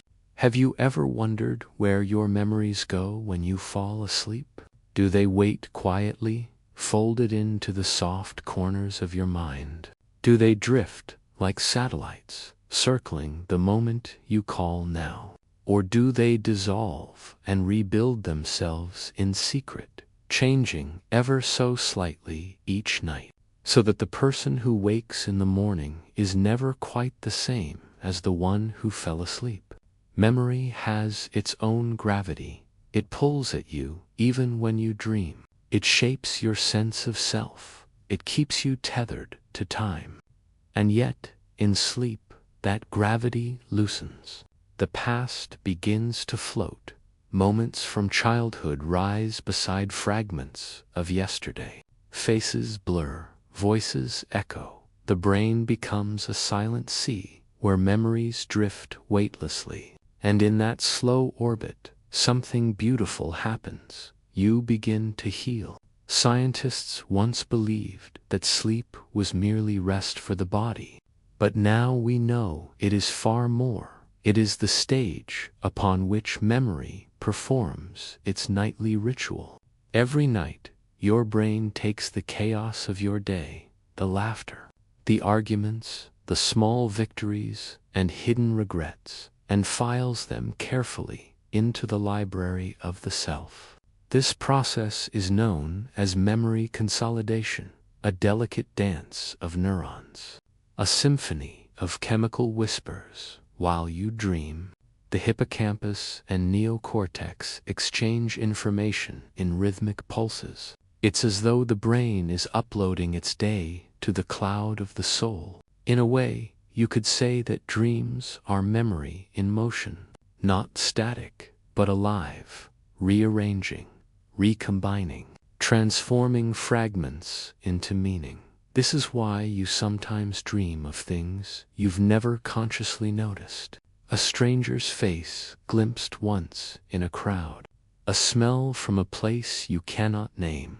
Your brain has stored it all, waiting for the quiet of sleep to bring it forward, not to haunt you, but to integrate you. Imagine standing in a vast observatory made entirely of light. Each star represents a memory. Some burn brightly, your first kiss, your first heartbreak. Some are dim, fading in the distance, the feel of a lost toy, the echo of a song. And in the center of that sky, there is gravity, not physical, but emotional. It pulls certain memories closer, those charged with feeling, because emotion gives weight to memory. It decides what stays, what drifts, what dissolves. Neuroscientists have found that emotional memories are strengthened during REM sleep. The amygdala, the emotional core, communicates with the hippocampus, telling it, this matters. This is why heartbreak, love, fear, and wonder etch themselves deeply into your story. And why, during dreams, you often revisit them, not as punishment, but as rehearsal. Your brain replays emotional events to understand them, to balance the weight of memory, to bring you peace. There's a haunting symmetry in how gravity and memory mirror one another. Both are invisible, both bind, both shape the path of everything around them. Just as planets orbit stars, your present self, drawn by unseen threads of recollection, and in sleep those threads loosen, allowing you to drift beyond your history for a while, to imagine who you might be without it. Astronauts often describe a strange phenomenon called the overview effect. When they gaze at Earth from orbit, they experience a sudden emotional expansion, a profound sense of unity and reflection. Many report that it changes them forever. They begin to remember their lives differently, not as a series of isolated events, but as part of a larger whole from space. Memories seem to float, the arguments, the ambitions, the little tragedies, they all shrink against the backdrop of the planet's glow. One astronaut said, "Up there, I remembered everything that truly mattered, and forgot everything that didn't." Perhaps that's what the brain does in sleep. It offers us an inner version of that same effect, a nightly overview, where the mind steps outside the boundaries of its own orbit and looks down on the landscape of memory, quietly reordering what deserves gravity and what deserves release. Have you ever noticed that some memories feel softer over time? Like a dream you can no longer quite reach. That's your brain at work, dulling emotional edges, reducing the gravitational pull of pain each night. Your dreams perform this gentle surgery, rewriting the story so it no longer hurts to remember. That's not forgetting, it's evolution. Because if memory never changed, we'd never be able to grow. There's a strange beauty in how sleep and space share the same physics. Both are governed by cycles of orbit and release. Both hold and let go when you fall asleep. Your consciousness slips from the gravity of the waking world. It drifts into the timeless ocean of the subconscious. But it always returns, carrying new constellations, memories reshaped, perspectives refined. You wake slightly altered, just as the planet spins slightly farther along its path around the sun. In the lab, scientists have even watched memory being replayed in sleeping animals. In one study, electrodes measured neurons in a rat's hippocampus as it ran through a maze. Hours later, while the rat slept, those same neurons fired in the exact same sequence, as if the rat were dreaming the maze again, but faster, lighter, cleaner. Its brain was consolidating, learning, turning experience into understanding. We humans do the same. Every conversation, every new idea, every love or loss becomes part of the mind's star map, redrawn and reinterpreted under the calm gravity of night. And yet, there are memories that refuse to float. They remain heavy, traumas, regrets, unfinished sentences. They orbit too close, their gravity too strong. And so the mind must find creative ways to carry them. Sometimes it disguises them in dreams. It changes their shape. A lost friend becomes a stranger's face. A fear becomes a hallway that never ends. But even then, the act of dreaming is an act of balance, a way to prevent the weight from crushing you. There's a fascinating fact hidden in this. During REM sleep, your brain releases chemicals that block the stress hormone norepinephrine, meaning your body cannot physically feel anxiety while dreaming. Even nightmares occur in an emotionally safe state. That's nature's way of allowing you to process fear without reliving it. A built-in therapy of the cosmos, conducted in silence every night. Think of it like the tides. Memories flowing in and out, sometimes returning to shore, sometimes lost at sea. Your dreams are the moon that pulls them gently, always in rhythm, always in motion, always ensuring that no emotion stays stagnant for long. Even sorrow must move, even joy must change shape. Now imagine, once more, you are floating above Earth, looking down at the sleeping world. Cities like constellations, oceans reflecting moonlight, and beneath those oceans, billions of minds dreaming, each one reliving, releasing, rebuilding. You can almost see their thoughts flicker like auroras, rippling across the planet's magnetic skin, every dream a whisper of the past, every memory a spark of light. From this perspective, you realize that memory is not confined to your skull. It's an echo that radiates outward, carried in every interaction, every kindness, every scar. The people you love hold pieces of your story, just as you hold pieces of theirs. Memory is a shared gravity, binding us together across distance and time. In that sense, sleep is not solitude, it's communion, a nightly reunion with the invisible network of lives you've touched. And perhaps that's why dreams feel so strangely familiar, even when they show you places you've never been, because deep down, the material of dreaming is made from everyone you've ever met, every word you've ever spoken, every look exchanged, all orbiting quietly within you, a private solar system of memory and meaning. But there's something else, something rare, that happens in sleep. Sometimes, a memory long forgotten rises suddenly, sharp and perfect, as if it had been waiting.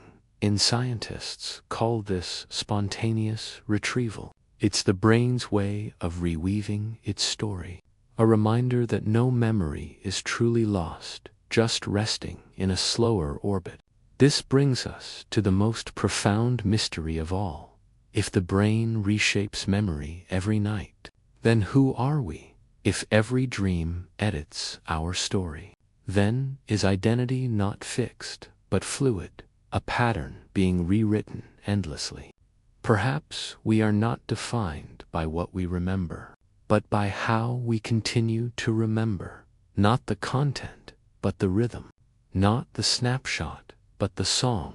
In this way, sleep becomes the composer of the self. Each night, it revises the melody, so that by morning, you are both the same and brand new. That's why dreams feel both strange and intimate. They are the echoes of who you were, singing softly into who you are becoming. So, as you drift now, as your mind begins to loosen from the weight of waking life, feel that gravity shifting, the pull of the day releasing, your thoughts floating gently toward the horizon of rest. You are entering the orbit of memory, where the past and the present meet in silence, and time loses its sharpness, where faces melt into stars, and stories fade into waves of light. You are safe here. You are infinite here. You are the sum of every memory ever dreamed. And yet, you are more. You are the dreamer who remembers, the memory that dreams. Sleep now. Let your mind wander through its quiet galaxies. Let old memories drift free. Let new ones form in their place. Because memory, like gravity, does not bind you to the past. It teaches you how to move through it. You are orbiting yourself, revolving endlessly around the center of your own story. And somewhere deep within that story, in the stillness between dreams and dawn, the universe whispers, "I remember you." Silence. It's the first thing astronauts mention when they leave Earth. Not the view, not the weightlessness, but the silence. An endless hush, so complete it almost hums, like a sound beyond sound. A vibration that seems to exist inside you instead of around you. They say that in space, silence isn't the absence of noise. It's the presence, waiting to be heard. When you lie down to sleep, you enter a similar silence, not empty, but alive. Your heart slows, your breath steadies, and the noise of the world fades to a thin horizon. In that quiet, your mind begins to hear again, not the sounds of the room or the city, but the subtler ones, the rhythm of your pulse, the faint whisper of your thoughts, the echo of memories drifting through the dark. It is here, in this soft chamber of stillness, that the sound of the cosmos begins. You might think space is silent, but it isn't. It vibrates with the pulse of invisible frequencies, gravitational waves rippling through space-time, stars singing in ultraviolet and radio tones, nebulas whispering in frequencies no human ear can detect.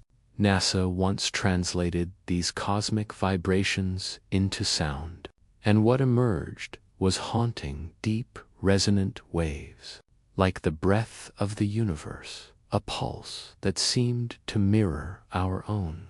And maybe that's no coincidence, because sleep, too, is a form of tuning. Your brain, like a vast radio array, begins to adjust its frequencies, shifting from the busy beta waves of wakefulness to the slow delta hum of dreams. Each cycle of sleep a wavelength, each dream a signal. You become both receiver and transmitter, listening to the cosmos within. Scientists studying the auditory cortex during deep sleep found something extraordinary. Even when you seem cut off from the world, your brain continues to process sound, not consciously, but deeply. It filters, decides, protects. A mother may sleep through thunder, but wake at the faintest cry of her child. That is the vigilance of the sleeping mind, always listening, always aware of the frequencies that matter most. Now imagine this: an astronaut floating in his module, eyes closed, heart beating in time with the slow rotation of the station outside. Space is utterly silent.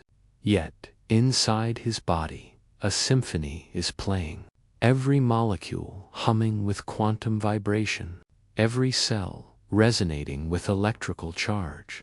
He cannot hear it with his ears, but he feels it, a deep, wordless music that belongs to being alive. And you, right now, in your own bed, are hearing the same thing.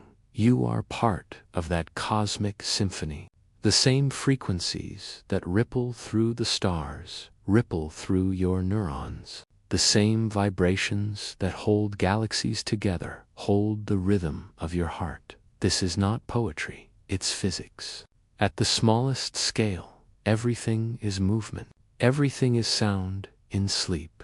That sound becomes clearer. When the mind stops chasing the noise of the day, the subtler harmonies rise to the surface. The hum of cellular repair, the whisper of memory consolidation, the low-frequency rhythm of breathing, all perfectly synchronized, a living orchestra of restoration.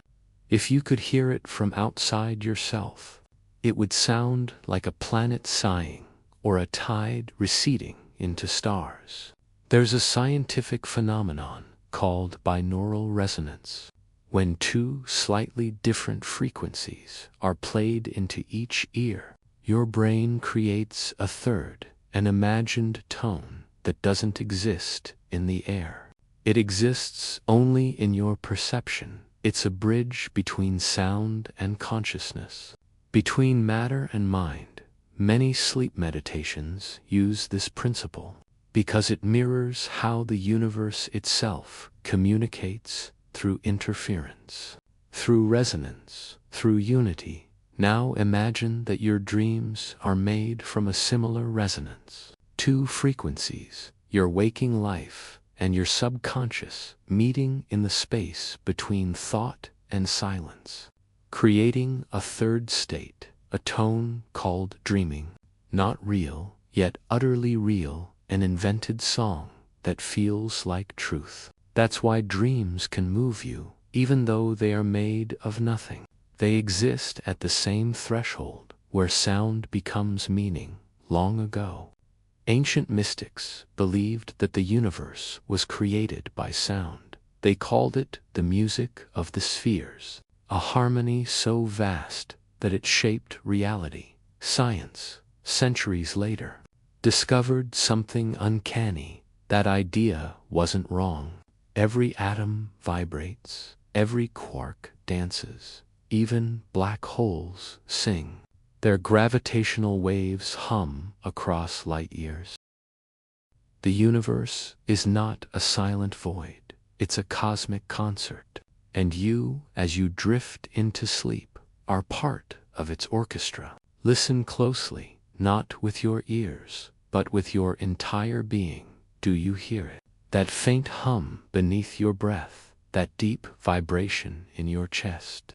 That's the sound of existence itself. It never stops, even when you sleep. Especially when you sleep, there's a moment, right before you fully drift off, where your body jerks, a hypnic reflex. Scientists call it a last signal from the brain, as if checking to make sure you're still there. But what if it's more than that? What if it's the mind synchronizing, aligning its frequency with the deeper currents? The same way a spacecraft adjusts its orbit right before crossing into the dark. Imagine this: you are drifting through an endless void. No up, no down, only soft, invisible vibrations flowing around you. They're not cold, they're not frightening. They are warm, ancient, the heartbeat of creation itself. You begin to float, not your body, but your awareness, and the deeper you go, the clearer the sound becomes, a low hum, steady and infinite. You realize that you've been hearing it all your life.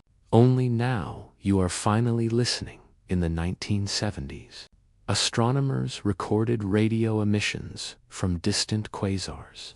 When they slowed them down into audible frequencies, the result sounded like a deep ocean roaring in slow motion. It was as if the cosmos were breathing. Those same patterns, that same rhythm, are found in the brain's delta waves during deep sleep. Coincidence, perhaps, or maybe resonance. Maybe the sleeping mind and the expanding universe are two sides of the same vibration. When you enter REM sleep, your brainstem fires rhythmic pulses through your cortex, like the beat of a drum guiding the dream. And in those dreams, sounds become strange. A voice from childhood, a song that doesn't exist, the whisper of wind in a place you've never been. These are echoes, fragments of your neural music being recomposed. Your brain is both composer and listener, both astronaut and cosmos, but there's a deeper layer still. Beneath sound, beneath silence, a place the yogis called the nada, the unstruck sound. It's the vibration that exists before any sound is made. A frequency of pure awareness. In sleep, you sometimes touch it.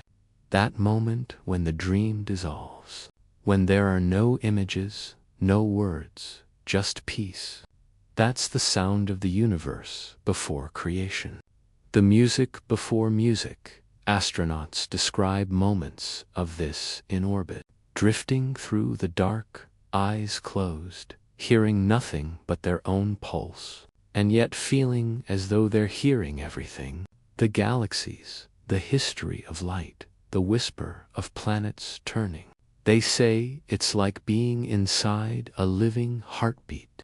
And when they return to Earth, the noise feels unbearable at first. Because once you've heard the silence of the cosmos, The world can never sound the same in the same way. Once you've truly listened to your own sleep, you can never unhear it. You begin to recognize your inner frequencies, the way anxiety buzzes, sharp and fast, the way peace hums, low and slow. And you learn, with time, to tune yourself, not by changing the world around you, but by aligning your own vibration. The body is an instrument. Sleep is its tuning. Dreams are its song. Every sound you've ever heard is still inside you. The laughter of your childhood, the voices of those who loved you, the songs you once sang without thinking, even the sounds you wish you could forget. They all leave ripples. They all vibrate still. During sleep, those ripples settle. The noise fades, leaving only what's essential. That's why you sometimes wake up in silence. And for a moment, before the world returns, you feel infinite, as if you are still floating in that cosmic hush. And maybe that's the truth of it. Maybe the universe never stopped singing. Maybe you just stopped listening. But every night when you close your eyes, the cosmos invites you back to hear again, to feel again, to remember that silence is not emptiness. It's fullness, it's connection. It's the sound of being held by everything. So now, as you prepare to drift, let the sounds of your world soften. The distant cars, the hum of electricity, the pulse in your ears, all of it dissolving into one long note, a tone as vast as the stars. You are floating in it, breathing with it. You are part of the music of the spheres, the sleeping orchestra of existence. The sound of your breathing merges with the rhythm of the universe. Each inhale a birth, each exhale a surrender, until there is no separation at all. No you, no cosmos, only sound, only harmony, only the quiet vibration of forever.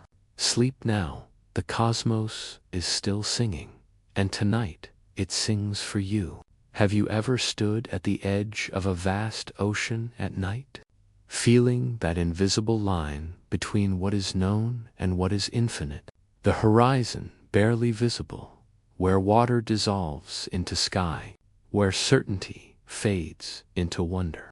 Dreams are like that, a horizon between two worlds, the one we think we know, and the one that knows us. As you close your eyes, your mind begins a slow descent through layers of awareness, from waking thoughts to drifting imagination, from imagination to dream, each layer more fluid, more strange, until you are no longer sure where you are. That edge, that mysterious threshold, is what scientists call the hypnagogic boundary. But poets, mystics, and dreamers have always known it as something else. The frontier between reality and eternity. Picture yourself floating above a dark planet, clouds swirling beneath you in slow motion, stars glittering like dust on black silk. Your body is weightless, but your mind feels anchored to something vast. There is no sound, only the pulse of your own heartbeat. You are drifting closer to the dream horizon, where thoughts become images, and images become worlds. In that moment between waking and sleep, your brain does something miraculous. It begins to weave reality from fragments, sounds, sensations, memories, emotions, all merge into a cinematic tapestry. You might see colors that never existed, hear voices that are not your own, or find yourself walking through landscapes stitched from memory and imagination. This is the frontier of consciousness, where neurons fire in unpredictable harmony, where logic dissolves into creativity, and where, scientists believe, our deepest form of rest truly begins when astronauts sleep in orbit. They experience something extraordinary at this horizon. Their dreams often defy gravity, literally. Some report floating through endless corridors, drifting above glowing oceans, hearing the hum of distant stars. Others dream of falling endlessly toward Earth, but never landing. It's as if the brain, freed from the constant pull of gravity, expands into the cosmic void, searching for new rules of reality. The dream becomes a laboratory, testing what existence feels like when weight itself is gone. Here on Earth, we share that same cosmic instinct. Every night when you surrender to sleep, your consciousness travels. It leaves behind the hard edges of daylight and steps into liquid imagination. The boundaries soften, your sense of time dissolves. You enter a place where cause and effect no longer obey the same rules. You could walk through walls, breathe underwater, speak to the stars. And the most remarkable part, your brain treats it all as real. Every neuron that fires in a dream mirrors the activity of waking life. The difference is that during REM sleep, the world is entirely your creation. Scientists studying the dream horizon have discovered that this is not just fantasy, it's a biological function. Dreaming stabilizes emotion, processes memory, and rebalances creativity and logic. It's as though your mind becomes its own universe each night, simulating infinite possibilities to prepare you for reality. And yet, despite all we've learned, no one truly knows where dreams come from. They appear out of nothing, vanishing just as suddenly, like stars fading in dawn. Now imagine if your dreams are a universe. Then perhaps you are the traveler within them, a quiet astronaut exploring inner galaxies. Each dream a planet formed from thought and memory, each emotion a gravitational field, pulling your awareness through landscapes of meaning, sometimes peaceful, sometimes strange, but always connected to the larger cosmos. In ancient times, cultures believed dreams were a bridge to other dimensions, that through sleep, the soul could leave the body and travel across invisible realms. Modern science may not confirm that yet. In a way, it's true, because every time you dream, your consciousness shifts into a parallel world, a world built entirely from your own mind. And just as the universe outside expands endlessly, so does the one within you in deep sleep. The brain's outer networks, the ones responsible for identity, language, and judgment, grow quiet. Beneath them, older regions awaken, primitive, emotional, symbolic. They begin to speak in images instead of words. You dream not in sentences, but in symbols: the falling elevator, the endless staircase, the hand you can never quite reach. These are not random. They are messages written in the grammar of your subconscious, a language the universe itself seems to understand. The philosopher Carl Jung once said that dreams are the theater where the dreamer is both stage and actor. He believed that through dreams we meet the hidden parts of ourselves, the shadow, the memory, the longing. In the silence of night, you become infinite versions of yourself, and in doing so, you heal. Now imagine, as you float deeper toward the dream horizon, the stars around you begin to shimmer, not as distant suns, but as thoughts. Each star a fragment of memory, a story, a possibility. You move through them like an explorer, drifting through constellations. Some shine brighter the moments that shaped you, others flicker, forgotten. Yet all of them belong to you, and as you drift, you begin to understand that the dream world is not separate from the waking one. It is the reflection, the mirror held up by the cosmos. Did you know that even the universe might dream? Astrophysicists have discovered patterns in the cosmic microwave background, faint ripples that look almost like neural activity, as if the universe itself were remembering, processing, thinking. If reality has a mind, then perhaps our dreams are echoes of its thoughts, the microcosm reflecting the macrocosm. Your sleeping brain, a miniature cosmos, spinning, creating, expanding. The dream horizon is where they meet you, and it, the finite and the infinite, the observer and the observed. Each night you cross that line, and each morning you return changed. You may not remember the journey, but something deep within you does.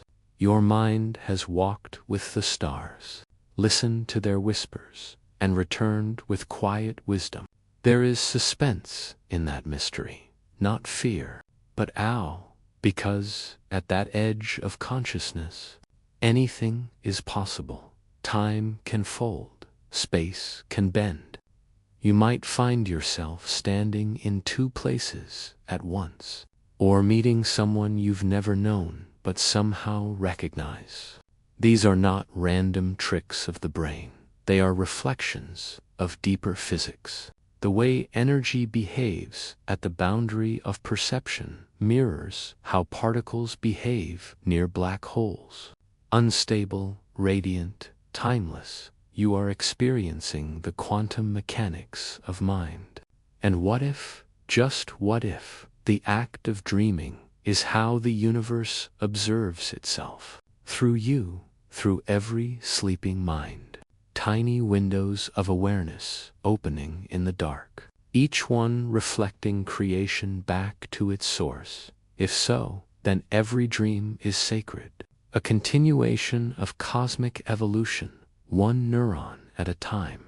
Tonight, as you drift closer to the horizon, you may feel a strange lightness, a sense that your thoughts are slipping away like sand through water. That's the sign you're approaching the event horizon of sleep, the place where waking dissolves into dreaming. Don't hold on, let go. The way a falling star releases itself to the atmosphere. The way a wave surrenders to the sea, because in letting go, you align yourself with the natural law of the cosmos, the same law that allows galaxies to form, that allows energy to transform into life. It's all the same surrender.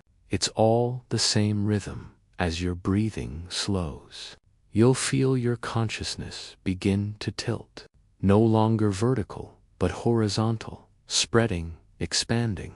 Your sense of I begins to blur, and suddenly, you're not the observer anymore. You are the horizon itself, the meeting point of dream and universe, where everything merges into one long, shimmering now. The ancient Egyptians believed that when a person dreamed, their spirit traveled along the river of stars to speak with the gods and return with messages. Maybe they weren't entirely wrong, because even now, as you listen, as your mind begins to drift, you are traveling along your own river of stars, flowing through the vast silence between thought and eternity. There's something hauntingly beautiful about this crossing. You never know when it begins. You just realize, suddenly, that you are no longer awake, and yet you are more alive than ever. Every color glows brighter. Every sound vibrates through your being. You've stepped into a universe made entirely of yourself, but connected to everything. The horizon has opened, and you are free. So let yourself go. Drift beyond the edges of thought. Float past the boundaries of time. There's nothing to fear. You are carried by the same laws that guide the planets, the same silence that cradles the stars. You are safe, you are infinite, you are home. And as you drift further into this dream horizon, know that somewhere beyond even this, the universe is still awake, still expanding, still listening, and perhaps, tonight, it dreams of you. Have you ever woken from a dream that felt endless, a vast story unfolding across years, only to open your eyes and realize mere minutes had passed? That strange distortion, that bending of time between sleep and wake, is not an illusion. It is a clue, a whisper that the mind, like the universe itself, does not always obey the laws of ordinary time. Einstein once said that time is not absolute, that it bends and stretches depending on motion and gravity. He proved that clocks tick slower near massive objects, that the stronger the gravity, the slower time flows. It's called time dilation. And though it may sound like science fiction, it's measurable. Astronauts aboard the International Space Station age a fraction of a second slower than those on Earth. Because they orbit in a weaker gravitational field, they literally live slightly in the future. Now imagine this: if time bends for planets and stars, could it also bend inside the universe of your mind? During sleep, you enter a world where the rules shift, where seconds stretch into lifetimes and moments collapse into flashes, where you can live through an entire story, fall in love, lose someone, travel across continents, all in the space of a few minutes. This is psychological relativity, the physics of dreaming. Picture yourself drifting above a quiet blue earth, the planet turning slowly below, the sun rising and setting 16 times a day. You're weightless, suspended in the thin glow of the thermosphere. Time here feels different. Days and nights blur. Your circadian rhythm, the body's clock, begins to lose its anchor. Astronauts describe it as a floating consciousness, where the hours dissolve into light, and sleep becomes the only way to feel time again. That same thing happens to you each night, though in subtler ways. When you fall asleep, the brain's suprachiasmatic nucleus, its internal clock, hands control to the dream network. In that moment, time is no longer measured by minutes, but by emotion. A single heartbeat can become an eternity. A lifetime can exist between breaths. Dreams don't follow clocks, they follow meaning. Have you noticed how in dreams, the past and future can coexist? You might walk through your childhood home and meet your older self in the same room. You might speak with someone who is gone, or see an event that hasn't yet happened. Science explains it as the brain's memory centers, mixing and rewiring information. But what if it's more than that? What if, while dreaming, you step outside the flow of linear time? What if your consciousness, freed from the limits of the waking brain, can wander through the tapestry of all your moments at once in space? Astronauts often report a strange experience called the overview effect, a shift in perception where they no longer see time as past or future, but as one vast living present. Looking down at Earth, one shimmering blue sphere in darkness, they see no borders, no divisions, only unity. They describe it as timeless. That same state exists in deep sleep when your mind steps outside of sequence. You, too, are suspended in that vast present, held in the same eternal now. It's no wonder that dreams feel infinite inside the sleeping brain. The regions that track time are subdued. Meanwhile, emotional and sensory areas light up like galaxies. Time is replaced by intensity, by feeling. That's why moments of joy or fear in a dream feel so large, so enduring. You are experiencing emotion in its purest, unmeasured form, and then, just as suddenly, you wake. The dream evaporates, leaving only fragments, a face, a sentence, a flicker of light. It's gone. But where does it go? Does it vanish, or does it linger, rippling across the quantum fields of the mind like starlight fading through space? Some neuroscientists believe that dreams leave an imprint, a subtle change in neural pathways, tiny rewrites in the code of your memory. So even if you forget the dream remembers you. It's possible that while you sleep, your brain is editing your personal timeline, filing away moments, rewriting others, weaving emotion into order. That's why a painful memory can soften overnight. Why an unsolved problem seems clearer in the morning. The mind, in its nightly time warp, is healing your chronology, recalibrating your story, so that when you wake, you are slightly different, slightly renewed. But here's where the mystery deepens. In studies of lucid dreaming, when the dreamer becomes aware within the dream, participants have been able to count, to breathe in patterns, to perform signals to scientists in real time, and yet their internal sense of time still drifts. Sometimes a minute feels like 10, other times 10 minutes feel like a second. This suggests that time perception is not hardwired, it's elastic, subjective, fluid, a kind of personal gravity shaped by awareness itself. Now imagine this elasticity magnified to the cosmic scale. Einstein's equations tell us that near a black hole, time slows almost to stillness from the outside.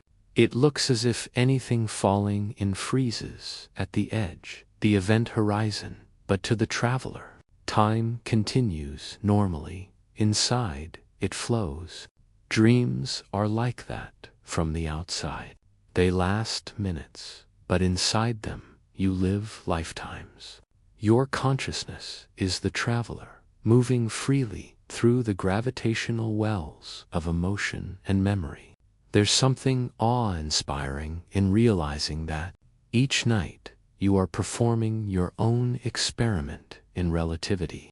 Your brain becomes a universe where seconds expand, where past and future collapse into a single moment of dreaming. And just like the cosmos, you wake with traces of those distortions, echoes of alternate timelines still shimmering in your thoughts. Have you ever dreamed of something, a place, a conversation, a person, and then seen it later in waking life? Scientists call it coincidence, but perhaps it's more subtle than that. You sometimes glimpse possibilities your waking self has yet to reach. The dream horizon, after all, is not bound by linear time. It's a mirror that can tilt both ways. Astronauts floating above Earth often lose track of hours entirely. Without sunrise or sunset, they rely on mechanical clocks. Yet their minds drift in timeless cycles, dreaming when the body demands it, not when the hour dictates. Some describe waking from dreams that felt prophetic, as if the future had whispered to them through starlight. Maybe that's how consciousness expands, by bending time inward, by letting us touch the threads of tomorrow before dawn. Even here on Earth, you experience hints of that timelessness every night. When you fall asleep, exhausted, and wake feeling like no time has passed. Or when you nap for 10 minutes and dream a story that could have lasted years. The mind measures time by experience, and experience is infinite, each dream a pocket universe, existing, expanding, collapsing, all between one breath and the next. Now think of the night sky when you look at the stars. You are not seeing them as they are, but as they were, hundreds, thousands, even millions of years ago. Light takes time to travel.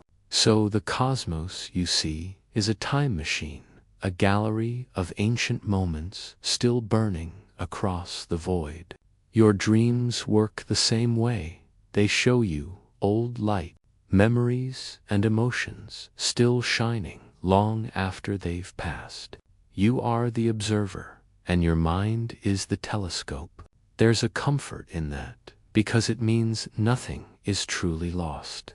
Even the moments you think have vanished still exist somewhere as vibrations, as neural echoes, as faint photons of memory drifting through your consciousness. Sleep is how you revisit them, how you step back into the river of your own time and remember what it means to be whole. Now breathe slowly. Feel the way each inhale stretches, the way each exhale softens. Notice how time feels different now, slower, gentler. That's the beginning of the shift, the entry point into timeless awareness. You are no longer measuring moments, you are living inside them. The ancient mystics taught that sleep was a rehearsal for eternity, not an end, but a merging, a return to the infinite. Perhaps that's why dreams carry such mystery. They are glimpses of what it feels like to exist outside the clock, outside decay, outside fear, pure awareness floating through the fabric of being. In that sense, sleep is not the opposite of life. It is its continuation in another form, a journey beyond time, where you remember the truth your waking mind forgets, that you are not bound by seconds or years. You are the observer of them. You are the timeless witness, the consciousness behind the ticking. Tonight, as you drift deeper, imagine time not as a line, but as an ocean. You are not moving through it. You are floating in it, every wave a moment, every ripple a memory, all connected, all eternal. The past and future meeting in the calm surface of now. That's where sleep lives. That's where you belong. So let the clocks fade. Let the calendar dissolve. Let go of yesterday and tomorrow, and simply exist here in this breath, in this heartbeat, because this stillness, this softness, this infinite now is what both physicists and poets have always been searching for. Sleep is not the end of time. It's where time comes home.